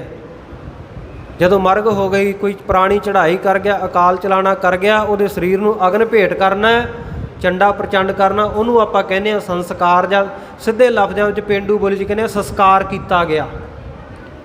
ਪਰ ਗੁਰੂ ਘਰ ਵਿੱਚ 5 ਸੰਸਕਾਰ ਹੈ। ਜਨਮ ਸੰਸਕਾਰ ਹੋ ਗਿਆ, ਉਸ ਤੋਂ ਬਾਅਦ ਗੁਰਮੁਖ ਪਿਆਰਿਓ ਬੱਚੇ ਦਾ ਨਾਮ ਸੰਸਕਾਰ ਤੋਂ ਬਾਅਦ ਗੁਰਮੁਖ ਪਿਆਰਿਓ ਵਿਦਿਆ ਸੰਸਕਾਰ, ਬੱਚੇ ਨੂੰ ਵਿਦਿਆ ਪੜ੍ਹਾਉਣੀ। ਤੀਜਾ ਜਿਹੜਾ ਸੰਸਕਾਰ ਹੈ ਉਹ ਹੈ ਅੰਮ੍ਰਿਤ ਸੰਸਕਾਰ, ਅੰਮ੍ਰਿਤ ਛਕਾਉਣਾ। ਔਰ ਗੁਰੂ ਘਰ ਦੀ ਮਰਿਆਦਾ ਵਿੱਚ ਸਪਸ਼ਟ ਲਿਖਿਆ ਹੋਇਆ ਹੈ ਕਿ ਅੰਮ੍ਰਿਤ ਸੰਸਕਾਰ ਦੇ ਵਿੱਚੋਂ ਜਿਹੜਾ ਪ੍ਰਾਣੀ ਨਹੀਂ ਲੰਘਿਆ ਉਹਦਾ ਆਨੰਦ ਸੰਸਕਾਰ ਨਹੀਂ ਹੋ ਸਕਦਾ। ਲੇਕਿਨ ਅੱਜ ਕੱਲ੍ਹ ਸਾਰਿਆਂ ਦੀ ਹੋ ਰਿਹਾ ਆਨੰਦ ਕਾਰਜ ਤਾਂ, ਪਰ ਗੁਰੂ ਘਰ ਦੀ ਮਰਿਆਦਾ ਇਹ ਹੈ ਵੀ ਜਿਹੜੇ ਬੱਚੇ ਬੱਚੀ ਦਾ ਆਨੰਦ ਕਾਰਜ ਕੀਤਾ ਜਾ ਰਿਹਾ ਉਹਨਾਂ ਤੋਂ ਉਸ ਵੇਲੇ ਪ੍ਰਣ ਲਿਆ ਜਾਵੇ। ਜੇ ਤਾਂ ਪਹਿਲਾਂ ਅੰਮ੍ਰਿਤਧਾਰੀ ਹਨ ਫਿਰ ਤਾਂ ਠੀਕ ਹੈ ਮਰਿਆਦਾ ਮੁਤਾਬਕ, ਜੇ ਨਹੀਂ ਅੰਮ੍ਰਿਤਧਾਰੀ ਤਾਂ ਉਹ ਗੁਰੂ ਕੀ ਹਜ਼ੂਰੀ ਵਿੱਚ ਪ੍ਰਣ ਕਰਨ ਵੀ ਜ਼ਿੰਦਗੀ ਵਿੱਚ ਜਦੋਂ ਵੀ ਸਮਾਂ ਮਿਲਿਆ गुरु का खंडे बाटे का अमृत जरूर छकणगे। अमृत संस्कार तो विहूणे नहीं रहणगे, खाली नहीं रहणगे। फिर चौथा संस्कार जिहड़ा आनंद संस्कार है, तो पंजवां संस्कार जिहड़ा अंतिम संस्कार है, अंतिम वेले दीयां मर्यादावां। ये 5 संस्कार गुरु घर दे विच। ते गुरमुख प्यारिओ, अजकल असी बहुता देखीदा भी तीजे संस्कार विचों लंघे नहीं हुंदे। साडे बच्चे बच्चियां चौथे संस्कार विच पहिलां उन्हां नूं दाखल कर दिता जांदा है। अमरधारी होण तो पहले ही आनंद संस्कार 2006 ਦੇ ਵਿੱਚ ਦਾਸ ਨੂੰ मौका मिलिया श्री ननकाना साहब ਤੇ ਹੋਰ ਜਿਹੜੇ ਪਾਕਿਸਤਾਨ ਵਿਚਲੇ ਗੁਰਦੁਆਰੇ ਗੁਰਧਾਮਾਂ ਦੇ ਦਰਸ਼ਨ ਕਰਨ ਦਾ। ਉਸ ਵੇਲੇ ਆ ਬਹੁਤੀ ਸਿਕਿਉਰਿਟੀ ਨਹੀਂ ਸੀ ਨਾਲ ਹੁੰਦੀ। ਅੱਜ ਕੱਲ੍ਹ ਤਾਂ ਜਥੇ ਜਾਂਦੇ ਹੈ, ਨਾਲ ਨਾਲ ਸਿਕਿਉਰਿਟੀ ਰਹਿੰਦੀ ਹੈ, ਮਿਥਿਆ ਹੋਇਆ ਰੂਟ ਹੁੰਦਾ ਵੀ ਇੱਥੇ ਇੱਥੇ ਹੀ ਜਾਣਾ ਹੈ। ਅਤੇ ਉੱਧਰ ਦੇ ਸਿੱਖ ਜਿਹੜੇ ਸਨ ਉਹ ਖੁੱਲ੍ਹੀਆਂ ਹੀ ਗੱਡੀਆਂ ਦੇ ਵਿੱਚ ਸਾਨੂੰ ਇੱਕ ਦਿਨ ਲੈ ਗਏ पेशावर, जमरौद का किला, जिधर अगे अफगानिस्तान का बॉर्डर लग जाता, सरहद। उस बॉर्डर के उत्ते पेशावर के इलाके में लैके गए। पेशावर वाले सिख इन्ने भावना वाले, जिन्हां दी बोली है पश्तो, उन्होंने पठान सिख कहते हैं। आम आपां नूं ये लगता हुंदा है भी जिहड़े मुसलमान है उन्होंने पठान कहा जाता है। उत्थे जाके पता लग्या भी जिहड़े पश्तो बोली बोलते हैं वो किसी भी धर्म नाल संबंधित है, उन्होंने पठान कहा जाता, पश्तो बोली बोलण वालियां। जाण तो घंटा क पहलां ਸਿੰਘਾਂ ने उत्थे फोन करके इनफॉर्मेशन दी, जानकारी दी, दस दिता अगां कि पंजाब तो गुरु के ਸਿੰਘਾਂ ਦਾ जत्था इत्थे आया है, दर्शन करन आ रहे है। तो वो जिहड़े पश्तो पेशावर वाले सिख आ ना, पश्तो बोली बोलण वाले, वो सारे सिख भाई जोगा सिंह दे वारस है। जिहड़ा भाई जोगा सिंह सतगुरु का वचन मन के 2 लावां का पाठ छड्ड के उत्थों सीधा आनंदपुर साहब आ गया सी। सतगुरु ने रस्ते में परचा भी पा दिता सी ना, हुशियारपुर के बाज़ारां विच बेशवावां दा नाच देखण दे लई मन करन लग पिया सी, पर सतगुरु जी पहरेदार बन के खड़े सन। वचन पुगाया सी, जोगिया जे तू गुरु जोगा तां गुरु तेरे जोगा। सतगुरां ने वो वचन निभाया। बेशवा के द्वारे उत्ते कलगियां वाला पातशाह हत्थ विच बरछा फड़ के चौबदार बन के ड्यूटी की, पहरेदारी की। गुरु का सिख किते नरक की अग विच ना डिग पवे, कोई गुनाह ना कर बैठे। ये मेरे जोगा होया, इन्हें वचन किया, गुरु इहदे जोगा। गुरु की जे लोड़ होवे, गुरु भी अजिहा होवे जैसे दशमेश माता गुजरी दे लाल जी। बाहर परिवार दे वे बच्चियां समेत सारा देश कौम उत्तों कुर्बान बलवाल जी। सारी रात पहरा देवे आप चौकीदार होके, बल दी अगन विचों लवे सिख नूं निकाल जी। ऐसा गुरु कित्थों मिलेगा प्यारिओ। धन गुरु गोबिंद सिंह साहब महाराज, सतगुरु दा सिख भाई जोगा ते भाई जोगे दे वारस वो पेशावर विच रहिंदे। तो उत्थे जिहड़ी गल जाके पता लगी ना गुरमुख प्यारिओ, साडे वास्ते बड़ी हैरानीजनक सी। तो तुसी भी सुनोगे, हैरान तुसी भी हो जाना जिन्हां ने ये पहली बार सुनी होनी है।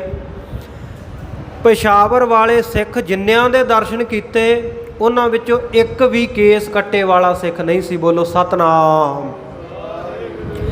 किसे एक भी बच्चे दे केसां नूं कैंची नहीं सी लगी हुई।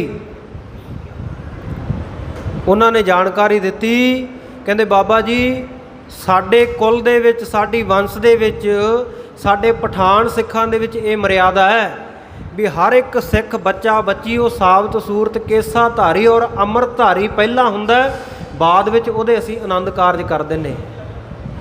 जेकर कोई गलती कर लवे, असीं कोताही कर देवे, कोई केसां तो पतित हो जावे जां अमृत ना छके, उहदा कहंदे असीं आनंद कारज नहीं करदे।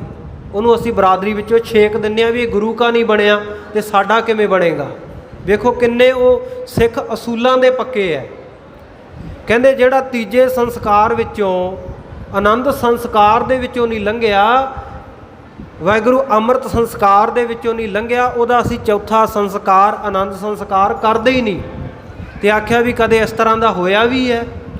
ਕਹਿੰਦੇ ਜੀ ਬਹੁਤ ਘੱਟ ਚਾਂਸ ਹੈ, ਬਹੁਤ ਘੱਟ ਮੌਕਾ ਹੈ। ਸਿੱਖ ਸਾਡੇ ਜਿਹੜੇ ਸਾਰੇ ਹੀ ਬੜੇ ਸਿੱਖੀ ਵਿੱਚ ਪਰਪੱਕ ਹੈ, ਬੜੇ ਪੱਕੇ ਹੈ, ਇਸ ਤਰ੍ਹਾਂ ਦੀ ਕੋਈ ਨੌਬਤ ਆਉਂਦੀ ਨਹੀਂ।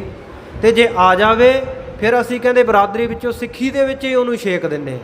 ਤੇ ਆਪਣੇ ਵੇਖ ਲਓ ਹੁਣ ਕੀ ਹਾਲ ਹੈ। ਸਿੱਖ ਆਪਾਂ ਵੀ ਕਹਾਉਂਦੇ ਹੈ ਕਿੰਨੇ ਕੁ ਅੰਮ੍ਰਿਤਧਾਰੀ ਹੈ ਆਪਾਂ, ਔਰ ਕਿੰਨਿਆਂ ਕਦੇ ਮਰਿਆਦਾ ਮੁਤਾਬਕ ਆਨੰਦ ਸੰਸਕਾਰ ਹੁੰਦੇ ਹੈ, ਆਨੰਦ ਕਾਰਜ ਹੁੰਦਾ ਹੈ।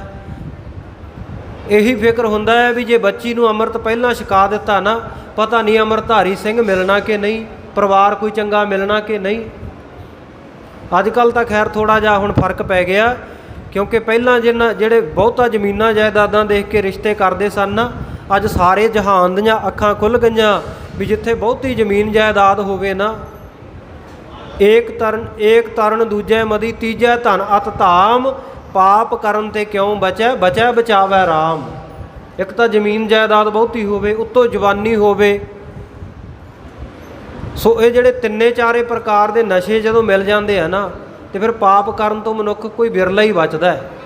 ਫਿਰ ਉਹ ਨਸ਼ਿਆਂ ਵਾਲੇ ਪਾਸੇ ਲੱਗ ਹੀ ਜਾਂਦਾ। ਲਾ ਦਿੰਦੇ ਆ ਲੋਕ ਵੀ ਜ਼ਮੀਨ ਜਾਇਦਾਦ ਬਥੇਰੀ ਆ, ਖਾਵਾਂ ਪੀਵਾਂਗੇ ਖੁੱਲ੍ਹਾ ਇਹਨਾਂ ਤੋਂ, ਨਸ਼ਿਆਂ ਦੇ ਉੱਤੇ ਲਾ ਦਿੰਦੇ ਆ।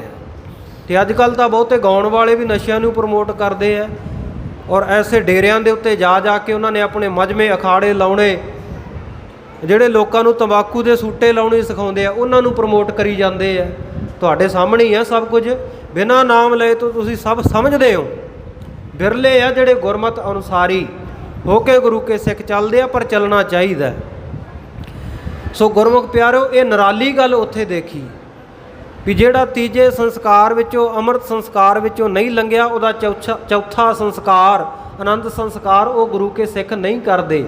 ਜਿਹੜਾ ਕੋਈ ਨਹੀਂ ਅੰਮ੍ਰਿਤਧਾਰੀ ਹੁੰਦਾ, ਕੇਸਾਂ ਦੀ ਬੇਅਦਬੀ ਕਰਦਾ, ਕਹਿੰਦੇ ਚੱਲ ਜੇ ਗੁਰੂ ਦਾ ਨਹੀਂ ਹੋਇਆ ਤਾਂ ਸਾਡਾ ਵੀ ਕੁਝ ਨਹੀਂ ਲੱਗਦਾ। ਇੰਨੇ ਪੱਕੇ ਉਹ ਸਿੱਖੀ ਦੇ ਵਿੱਚ।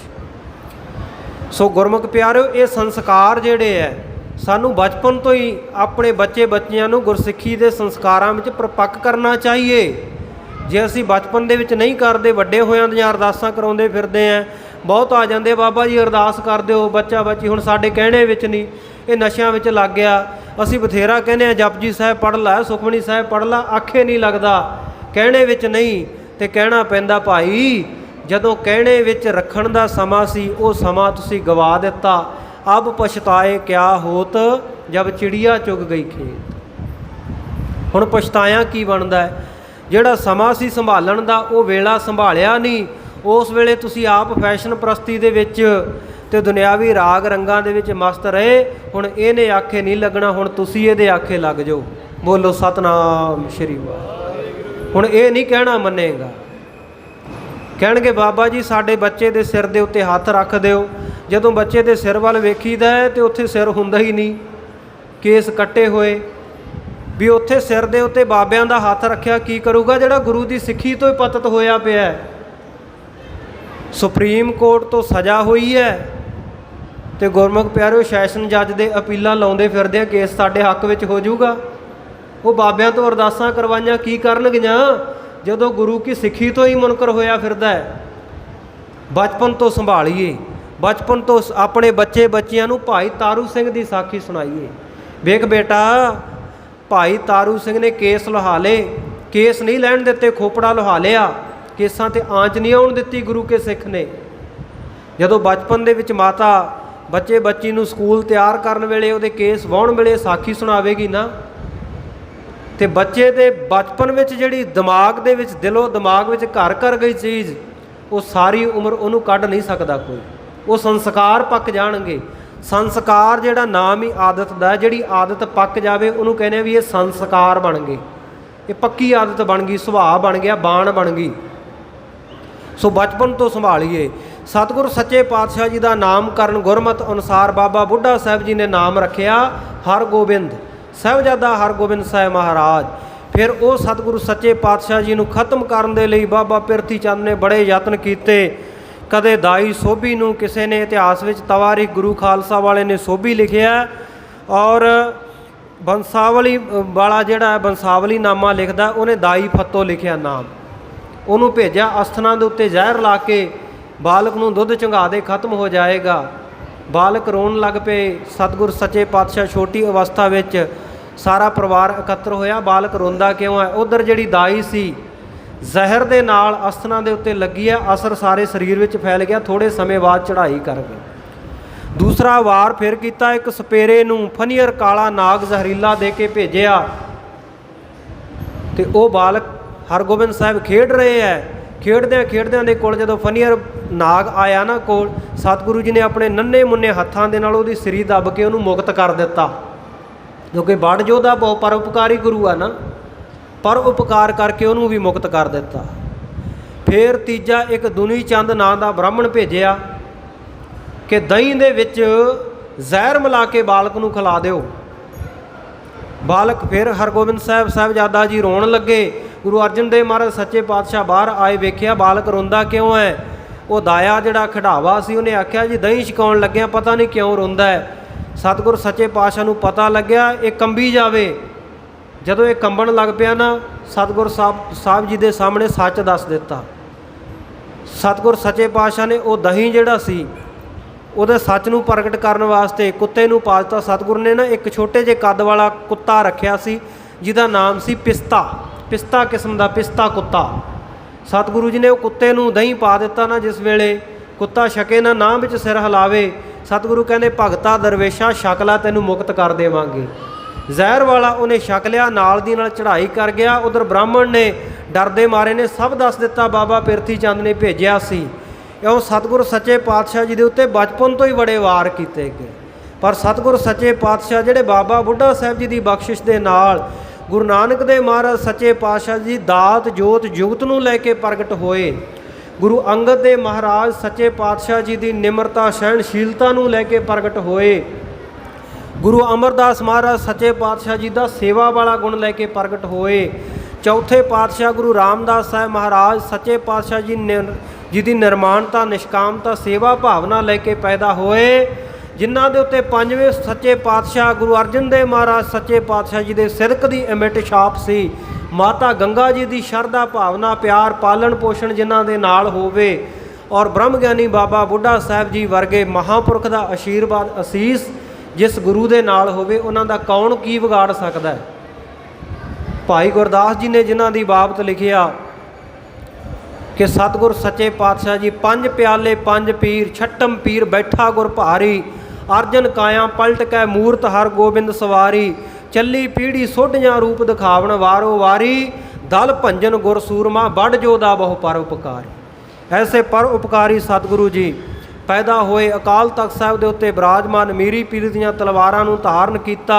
ਗੁਰੂ ਕੇ ਸਿੱਖੋ, ਜਿੱਥੇ ਭਗਤੀ ਕਰਨੀ ਹੈ ਉੱਥੇ ਨਾਲ ਨਾਲ ਸ਼ਕਤੀ ਵੀ ਤੁਹਾਡੇ ਹੱਥ ਹੋਵੇ, ਸ੍ਰੀ ਸਾਹਿਬ ਤੁਹਾਡੇ ਹੱਥ ਹੋਵੇ। ਜੇ ਕੋਈ ਜ਼ੁਲਮ ਕਰਨ ਵਾਲਾ ਆਵੇ ਤੇ ਕਾਇਰ ਬਣ ਕੇ ਜ਼ੁਲਮ ਨੂੰ ਸਹਾਰਨਾ ਨਹੀਂ। ਜਿੱਥੇ ਜ਼ੁਲਮ ਕਰਨ ਵਾਲਾ ਜ਼ੁਲਮੀ ਗੁਨਾਹੀ ਹੋਵੇਗਾ, ਜੇ ਕਾਇਰ ਬਣ ਕੇ ਨਾ ਤੁਸੀਂ ਉਹਦਾ ਜ਼ੁਲਮ ਸਹਿੰਦੇ ਰਹੇ, ਤੁਸੀਂ ਬਰਾਬਰ ਦੇ ਗੁਨਾਹਗਾਰ ਹੋ। ਵੀਰ ਰਸ ਸਤਿਗੁਰੂ ਨੇ ਭਰਿਆ ਔਰ ਆਪਣੀ ਜ਼ਿੰਦਗੀ ਵਿੱਚ ਹਯਾਤੀ ਵਿੱਚ ਸਤਿਗੁਰੂ ਨੇ 4 ਜੰਗਾਂ ਲੜੀਆਂ, 4 ਵਿੱਚ ਫਤਿਹ ਪ੍ਰਾਪਤ ਕੀਤੀ। ਸ਼ਾਹੀ ਠਾਠ ਬਾਠ ਦੇ ਨਾਲ ਸਤਿਗੁਰਾਂ ਨੇ ਸ਼ਿਕਾਰ ਦੇ ਉੱਤੇ ਚੜ੍ਹਨਾ। ਦੁਨੀਆ ਦੇ ਜਿਹੜੇ ਲੋਕ ਸਨ ਸ਼ਰਧਾ ਤੋਂ ਵਿਹੂਣੇ ਲੋਕ ਕਹਿੰਦੇ ਸਨ ਪਹਿਲੇ 5 ਪਾਤਸ਼ਾਹਾਂ ਨੇ ਤਾਂ ਆਹ ਕੁਝ ਕੀਤਾ ਨਹੀਂ, ਇਹਨਾਂ ਨੇ ਨਵੀਂ ਰੀਤੀ ਤੋਰ ਦਿੱਤੀ ਹੈ। ਗੁਰੂ ਦਾ ਕੰਮ ਹੁੰਦਾ ਧਰਮਸ਼ਾਲਾ ਗੁਰਦੁਆਰੇ ਗੁਰੂ ਘਰ ਗੁਰ ਅਸਥਾਨ ਦੇ ਉੱਤੇ ਬੈਠ ਕੇ ਸੰਗਤ ਨੂੰ ਉਪਦੇਸ਼ ਕਰੇ, ਮਾਲਾ ਫੇਰੇ, ਨਾਮ ਜਪੇ ਤੇ ਨਾਮ ਜਪਾਵੇ। ਇਹਨਾਂ ਨੇ ਵੱਖਰੀ ਰੀਤੀ ਫੜ ਲਈ ਹੈ। ਪਰ ਗੁਰਮੁਖ ਪਿਆਰਿਓ, ਸਤਿਗੁਰ ਸੱਚੇ ਪਾਤਸ਼ਾਹ ਜਿਨ੍ਹਾਂ ਦੇ ਉੱਤੇ ਦਸਤਗੀਰ ਹੋਏ 5 ਪੀਰ, ਦਸਤਗੀਰ ਨਾਮ ਹੈ ਮਿਹਰ ਭਰਿਆ ਹੱਥ, ਜਿਨ੍ਹਾਂ ਦੇ ਉੱਤੇ 5 ਪੀਰਾਂ ਦਾ, 5 ਗੁਰੂ ਸਾਹਿਬਾਨਾਂ ਦਾ, ਉਹ ਤੇ ਪਾਤਸ਼ਾਹਾਂ ਦੇ ਵੀ ਪਾਤਸ਼ਾਹ ਅਡੋਲ ਸਤਿਗੁਰੂ ਜੀ ਹੈ। ਉਹ ਸ਼ਾਹੀ ਠਾਠ ਬਾਠ ਦੇ ਨਾਲ ਸਤਿਗੁਰ ਸੱਚੇ ਪਾਤਸ਼ਾਹ ਜੀ ਇਉਂ ਸੰਗਤਾਂ ਨੂੰ ਤਾਰਦੇ ਹੈ, ਇਉਂ ਸੰਗਤਾਂ ਦਾ ਭਲਾ ਕਰਦੇ, ਸੰਗਤਾਂ ਦੇ ਉਦਾਰ ਕਰਦੇ ਹੋਏ ਸਤਿਗੁਰ ਸੱਚੇ ਪਾਤਸ਼ਾਹ ਜੀ ਨੇ ਜੀਵਨ ਪਰਯੰਤ ਸਾਰੀਆਂ ਸੰਗਤਾਂ ਨੂੰ ਆਖਿਆ ਕਿ ਗੁਰੂ ਕਾ ਸਿੱਖ ਚੰਗੀ ਵਿਚਾਰ ਦਾ ਵੀ ਧਾਰਨੀ ਹੋਵੇ ਤੇ ਚੰਗੀ ਤਲਵਾਰ ਦਾ ਵੀ ਧਾਰਨੀ ਹੋਵੇ। ਬਹੁਤੇ ਲੋਕਾਂ ਨੇ ਸਮਝਿਆ ਕਿ ਸਤਿਗੁਰੂ ਜੀ ਹੋਰ ਰਸਤੇ ਚੱਲ ਪਏ ਪਹਿਲੇ ਗੁਰੂ ਸਾਹਿਬਾਨਾਂ ਦਾ, ਕਿਉਂਕਿ ਅੱਜ ਵੀ ਬਹੁਤ ਸਿੱਖਾਂ ਦੇ ਮਨ ਵਿੱਚ ਹੁੰਦਾ। ਕਈ ਕਹਿਣਗੇ ਜੀ ਅਸੀਂ ਤਾਂ ਗੁਰੂ ਨਾਨਕ ਦੇਵ ਮਹਾਰਾਜ ਦੇ ਸਿੱਖ ਹੈ, ਗੁਰੂ ਗੋਬਿੰਦ ਸਿੰਘ ਸਾਹਿਬ ਮਹਾਰਾਜ ਉਹਨਾਂ ਨੇ ਤਾਂ ਜੀ ਹਥਿਆਰ ਚੁਕਾ ਦਿੱਤੇ, ਸ਼ਸਤਰਧਾਰੀ ਕਿਰਪਾਨ ਪਹਿਨਾ ਦਿੱਤੀ।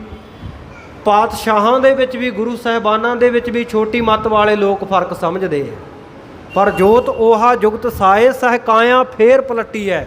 ਉਹੀ ਜੋਤ ਹੈ, ਉਹੀ ਜੁਗਤ ਹੈ, ਸਿਰਫ ਸਰੀਰ ਰੂਪੀ ਚੋਲਾ ਬਦਲਿਆ। ਜਿਵੇਂ ਆਪਾਂ ਅੱਜ ਵਸਤਰ ਕੋਈ ਹੋਰ ਪਹਿਨਦੇ ਆ, ਕੱਲ੍ਹ ਨੂੰ ਹੋਰ ਪਹਿਨਦੇ ਆ। ਵਸਤਰ ਬਦਲਣ ਦੇ ਨਾਲ ਮਨੁੱਖਤਾ ਨਹੀਂ ਬਦਲਦਾ ਨਾ, ਮਨੁੱਖਤਾ ਉਹੀ ਰਹਿੰਦਾ। ਸਤਿਗੁਰੂ ਦੀ ਜੋਤ ਉਹੀ ਰਹੀ। ਉਸੇ ਸਿਧਾਂਤ ਦੇ ਉੱਤੇ ਦਸੇ ਪਾਤਸ਼ਾਹੀਆਂ ਨੇ ਕੰਮ ਕੀਤਾ। ਕਿਸੇ ਜਾਮੇ ਵਿੱਚ ਗੁਰਬਾਣੀ ਉਚਾਰੀ, ਕਿਸੇ 'ਚ ਨਹੀਂ ਉਚਾਰੀ, ਕਿਸੇ ਵਿੱਚ ਜੰਗਾਂ ਲੜੀਆਂ, ਕਿਸੇ ਵਿੱਚ ਸ਼ਾਂਤਮਈ ਸ਼ਹਾਦਤਾਂ ਵੀ ਦਿੱਤੀਆਂ। ਸੋ ਸਤਿਗੁਰਾਂ ਦਾ ਜਿਹੜਾ ਗੁਰੂ ਨਾਨਕ ਦੇਵ ਮਹਾਰਾਜ ਸੱਚੇ ਪਾਤਸ਼ਾਹ ਜੀ ਨੇ ਮਾਰਿਆ ਸਿੱਕਾ ਜਗਤ ਵਿੱਚ, ਨਾਨਕ ਨਿਰਮਲ ਪੰਥ ਚਲਾਇਆ, ਉਹ ਨਿਰਮਲ ਪੰਥ ਹੀ ਬਾਅਦ ਵਿੱਚ ਖਾਲਸਾ ਪੰਥ ਕਹਾਇਆ। ਇਸ ਕਰਕੇ ਭਾਈ ਸਿੱਖੋ, ਖਾਲਸਾ ਜੀ ਕਦੇ ਵੀ ਗੁਰੂ ਸਾਹਿਬਾਨਾਂ ਵਿੱਚ ਫਰਕ ਨਹੀਂ ਸਮਝਣਾ। ਸਿਰਫ ਪਰਦਾ ਜਿਹੜਾ ਤਨ ਦਾ ਜਿਹੜਾ ਕੱਪੜਾ ਬਦਲਣਾ, ਤਨ ਦਾ ਚੋਲਾ ਬਦਲਣਾ, ਇਹਦੇ ਕਰਕੇ ਹੀ ਜਾਂ ਸਤਿਗੁਰੂ ਦੇ ਕੌਤਕ ਜਿਹੜੇ ਬਦਲ ਕੇ ਸਤਿਗੁਰੂ ਜੀ ਕੌਤਕ ਕਰਦੇ ਆ, ਉਹਨਾਂ ਨੂੰ ਵੇਖ ਕੇ ਜੇਕਰ ਕੋਈ ਇਹ ਭੁਲੇਖੇ ਦੇ ਵਿੱਚ ਰਹੇ ਕਿ ਸਤਿਗੁਰ ਸੱਚੇ ਪਾਤਸ਼ਾਹ ਜੀ ਤਾਂ ਹੋਰ ਰਸਤੇ ਉੱਤੇ ਚੱਲ ਪਏ, ਤਾਂ ਇਹ ਵਾਜਬ ਨਹੀਂ ਹੈ। ਗੁਰੂ ਕੇ ਸਿੱਖ ਨੂੰ ਹਮੇਸ਼ਾ ਸ਼ਰਧਾ ਭਾਵਨਾ ਰੱਖਣੀ ਚਾਹੀਦੀ ਹੈ। ਕਿਸੇ ਵਿਦਵਾਨ ਨੇ ਇੱਕ ਬੜਾ ਸੁੰਦਰ ਸ਼ਾਇਰ ਨੇ ਬੜਾ ਸ਼ੇਅਰ ਲਿਖਿਆ, ਕਹਿੰਦਾ ਐ ਪਰਦਾ ਨਸ਼ੀਨ ਜਾਨਾ छिपे तुम लाख पर्दे में, जो हैं देखने वाले वो अक्सर देख लेते हैं। ਲੱਖਾਂ ਪਰਦਿਆਂ ਦੇ ਵਿੱਚ ਕੋਈ ਲੁਕ ਜਾਵੇ, ਪਰ ਜਿਹੜਾ ਸਾਡਾ ਸੱਜਣ ਪਿਆਰਾ ਨਾ, ਉਹ ਪਰਦਾ ਵੀ ਕਰਕੇ ਆ ਜਾਵੇ, ਅਸੀਂ ਉਹਨੂੰ ਪਛਾਣ ਲੈਂਦੇ ਹਾਂ। ਇਸੇ ਤਰ੍ਹਾਂ ਸਤਿਗੁਰੂ ਸੱਚੇ ਪਾਤਸ਼ਾਹ ਸਰੀਰਕ ਜਾਮਾ ਜਿਹੜਾ ਮਰਜ਼ੀ ਹੋਵੇ, ਗੁਰੂ ਕਾ ਸਿੱਖ ਪਛਾਣ ਲੈਂਦਾ ਵੀ ਗੁਰੂ ਨਾਨਕ ਦੀ ਜੋਤ ਹੀ ਸਾਰਿਆਂ ਵਿੱਚ ਵਰਤ ਰਹੀ ਹੈ।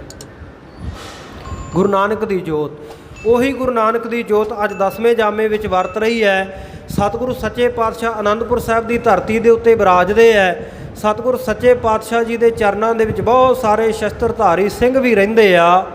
ਸਤਿਗੁਰੂ ਸੱਚੇ ਪਾਤਸ਼ਾਹ ਜੀ ਦੇ ਚਰਨਾਂ ਵਿੱਚ ਮਸੰਦ ਵੀ ਰਹਿੰਦੇ ਆ। ਜਦੋਂ ਮਸੰਦ ਕੁਰੀਤੀਆਂ ਵਿੱਚ ਪੈ ਗਏ, ਸਤਿਗੁਰੂ ਸੱਚੇ ਪਾਤਸ਼ਾਹ ਨੇ ਮਸੰਦਾਂ ਨੂੰ ਬਹੁਤ ਭਾਰੀ ਸਜ਼ਾਵਾਂ ਵੀ ਦਿੱਤੀਆਂ। ਨਾਲ ਗੁਰੂ ਕੀ ਸੰਗਤ ਨੂੰ ਹੁਕਮ ਕਰ ਦਿੱਤਾ, ਭਾਈ ਅੱਜ ਤੋਂ ਬਾਅਦ ਇਹ ਮਸੰਦ ਕਿਸੇ ਸਿੱਖ ਦੇ ਘਰ ਵਿੱਚ ਨਹੀਂ ਜਾਣਗੇ, ਤੇ ਜੇ ਜਾਣਗੇ ਤਾਂ ਗੁਰੂ ਕਾ ਸਿੱਖ ਇਹਨਾਂ ਨੂੰ ਕੋਈ ਭੇਟਾ ਨਹੀਂ ਦੇਵੇਗਾ। ਜੋ ਕਾਰ ਭੇਟਾ ਗੁਰੂ ਕਾ ਦਸਵੰਧ ਕੱਢਣਾ, ਸਿੱਧੇ ਗੁਰਦਰਬਾਰ ਵਿੱਚ ਆ ਕੇ ਗੁਰੂ ਕੇ ਸਿੱਖ ਭੇਟ ਕਰਨ। ਸਿੱਖ ਮਾਤਾ ਗੁਜਰੀ ਜੀ ਦੇ ਕੋਲ ਗਏ ਸਿਫਾਰਿਸ਼ ਲੈ ਕੇ, ਮਾਤਾ ਜੀ ਬਖਸ਼ਾਓ, ਸਾਰਾ ਕੰਮਕਾਰ ਗੁਰੂ ਘਰ ਦਾ ਖੜ ਜਾਣਾ, ਇੰਨੀ ਸੰਗਤ ਆਉਂਦੀ ਹੈ, ਗੁਰੂ ਕੇ ਲੰਗਰ ਚੱਲਦੇ ਹੈ। ਸਤਿਗੁਰੂ ਜੀ ਕਵੀਆਂ ਦੀਆਂ ਕਵਿਤਾਵਾਂ ਤੋਂ ਖੁਸ਼ ਹੋ ਕੇ ਲੱਖਾਂ ਰੁਪਈਆ ਉਹਨਾਂ ਨੂੰ ਦਾਨ ਕਰ ਦਿੰਦੇ ਆ, ਇੱਕ ਇੱਕ ਕਵਿਤਾ ਤੋਂ ਖੁਸ਼ ਹੋ ਕੇ। ਇਹ ਸਾਰੇ ਕਾਰਜ ਕਿਵੇਂ ਚੱਲਣਗੇ ਜੇ ਮਾਇਆ ਗੁਰੂ ਘਰ ਵਿੱਚ ਨਾ ਆਈ? ਸਾਡੀਆਂ ਡਿਊਟੀਆਂ ਹੀ ਖਤਮ ਕਰ ਦਿੱਤੀਆਂ, ਗੁਰੂ ਕੇ ਸਿੱਖਾਂ ਨਾਲੋਂ ਸੰਬੰਧ ਟੁੱਟ ਗਿਆ। ਖੈਰ, ਗੁਰੂ ਘਰ ਦੇ ਕਾਰਜ ਤਾਂ ਨਹੀਂ ਰੁਕਦੇ ਹੁੰਦੇ ਕਦੇ ਵੀ। ਬਹੁਤੇ ਲੋਕਾਂ ਨੂੰ ਭੁਲੇਖਾ ਪੈ ਜਾਂਦਾ, ਅੱਜ ਇੱਕ ਕਮੇਟੀ ਦਾ ਪ੍ਰਧਾਨ ਬਦਲ ਦਿਓ ਨਾ, ਇੱਕ ਕਮੇਟੀ ਬਦਲ ਦਿਓ ਗੁਰੂ ਘਰਾਂ ਵਿੱਚ। ਆਪਾਂ ਪਿੰਡਾਂ ਵਾਲੇ ਬੈਠੇ ਹਾਂ, ਸਾਰੇ ਪਿੰਡਾਂ ਵਿੱਚ ਇਹ ਹੁੰਦਾ ਵਰਤਦਾ ਹੈ। ਇੱਕ ਗੁਰੂ ਘਰ ਦੀ ਕਮੇਟੀ, ਗੁਰੂ ਘਰ ਦਾ ਪ੍ਰਧਾਨ ਮੈਨੇਜਰ ਬਦਲ ਦਿਓ। ਤੇ ਗੁਰਮੁਖ ਪਿਆਰਿਓ, ਜਦੋਂ ਦੂਜੀ ਕਮੇਟੀ ਆ ਜਾਵੇ ਨਾ ਸੇਵਾ ਦੇ ਵਿੱਚ, ਉਹਨਾਂ ਦੇ ਹੱਥ ਪ੍ਰਬੰਧ ਆ ਜਾਵੇ, ਪਹਿਲਾਂ ਵਾਲੇ ਫਿਰ ਗੱਲਾਂ ਕਰਨ ਲੱਗ ਪੈਂਦੇ ਆ ਵੀ ਲੈ ਹੁਣ ਇਹਨਾਂ ਤੋਂ ਨਹੀਂ ਚੱਲਣਾ ਗੁਰੂ ਘਰ ਦਾ ਪ੍ਰਬੰਧ। ਜਦੋਂ ਸਾਡੀ ਕਮੇਟੀ ਸੀ ਨਾ, ਅਸੀਂ ਦੇਖੋ ਗੁਰੂ ਘਰ ਦਾ ਇੰਨਾ ਕੁਛ ਬਣਾ ਦਿੱਤਾ, ਦੇਖੋ ਅਸੀਂ ਗੁਰੂ ਘਰ ਨੂੰ ਇੰਨਾ ਸੋਹਣਾ ਬਣਾ ਦਿੱਤਾ।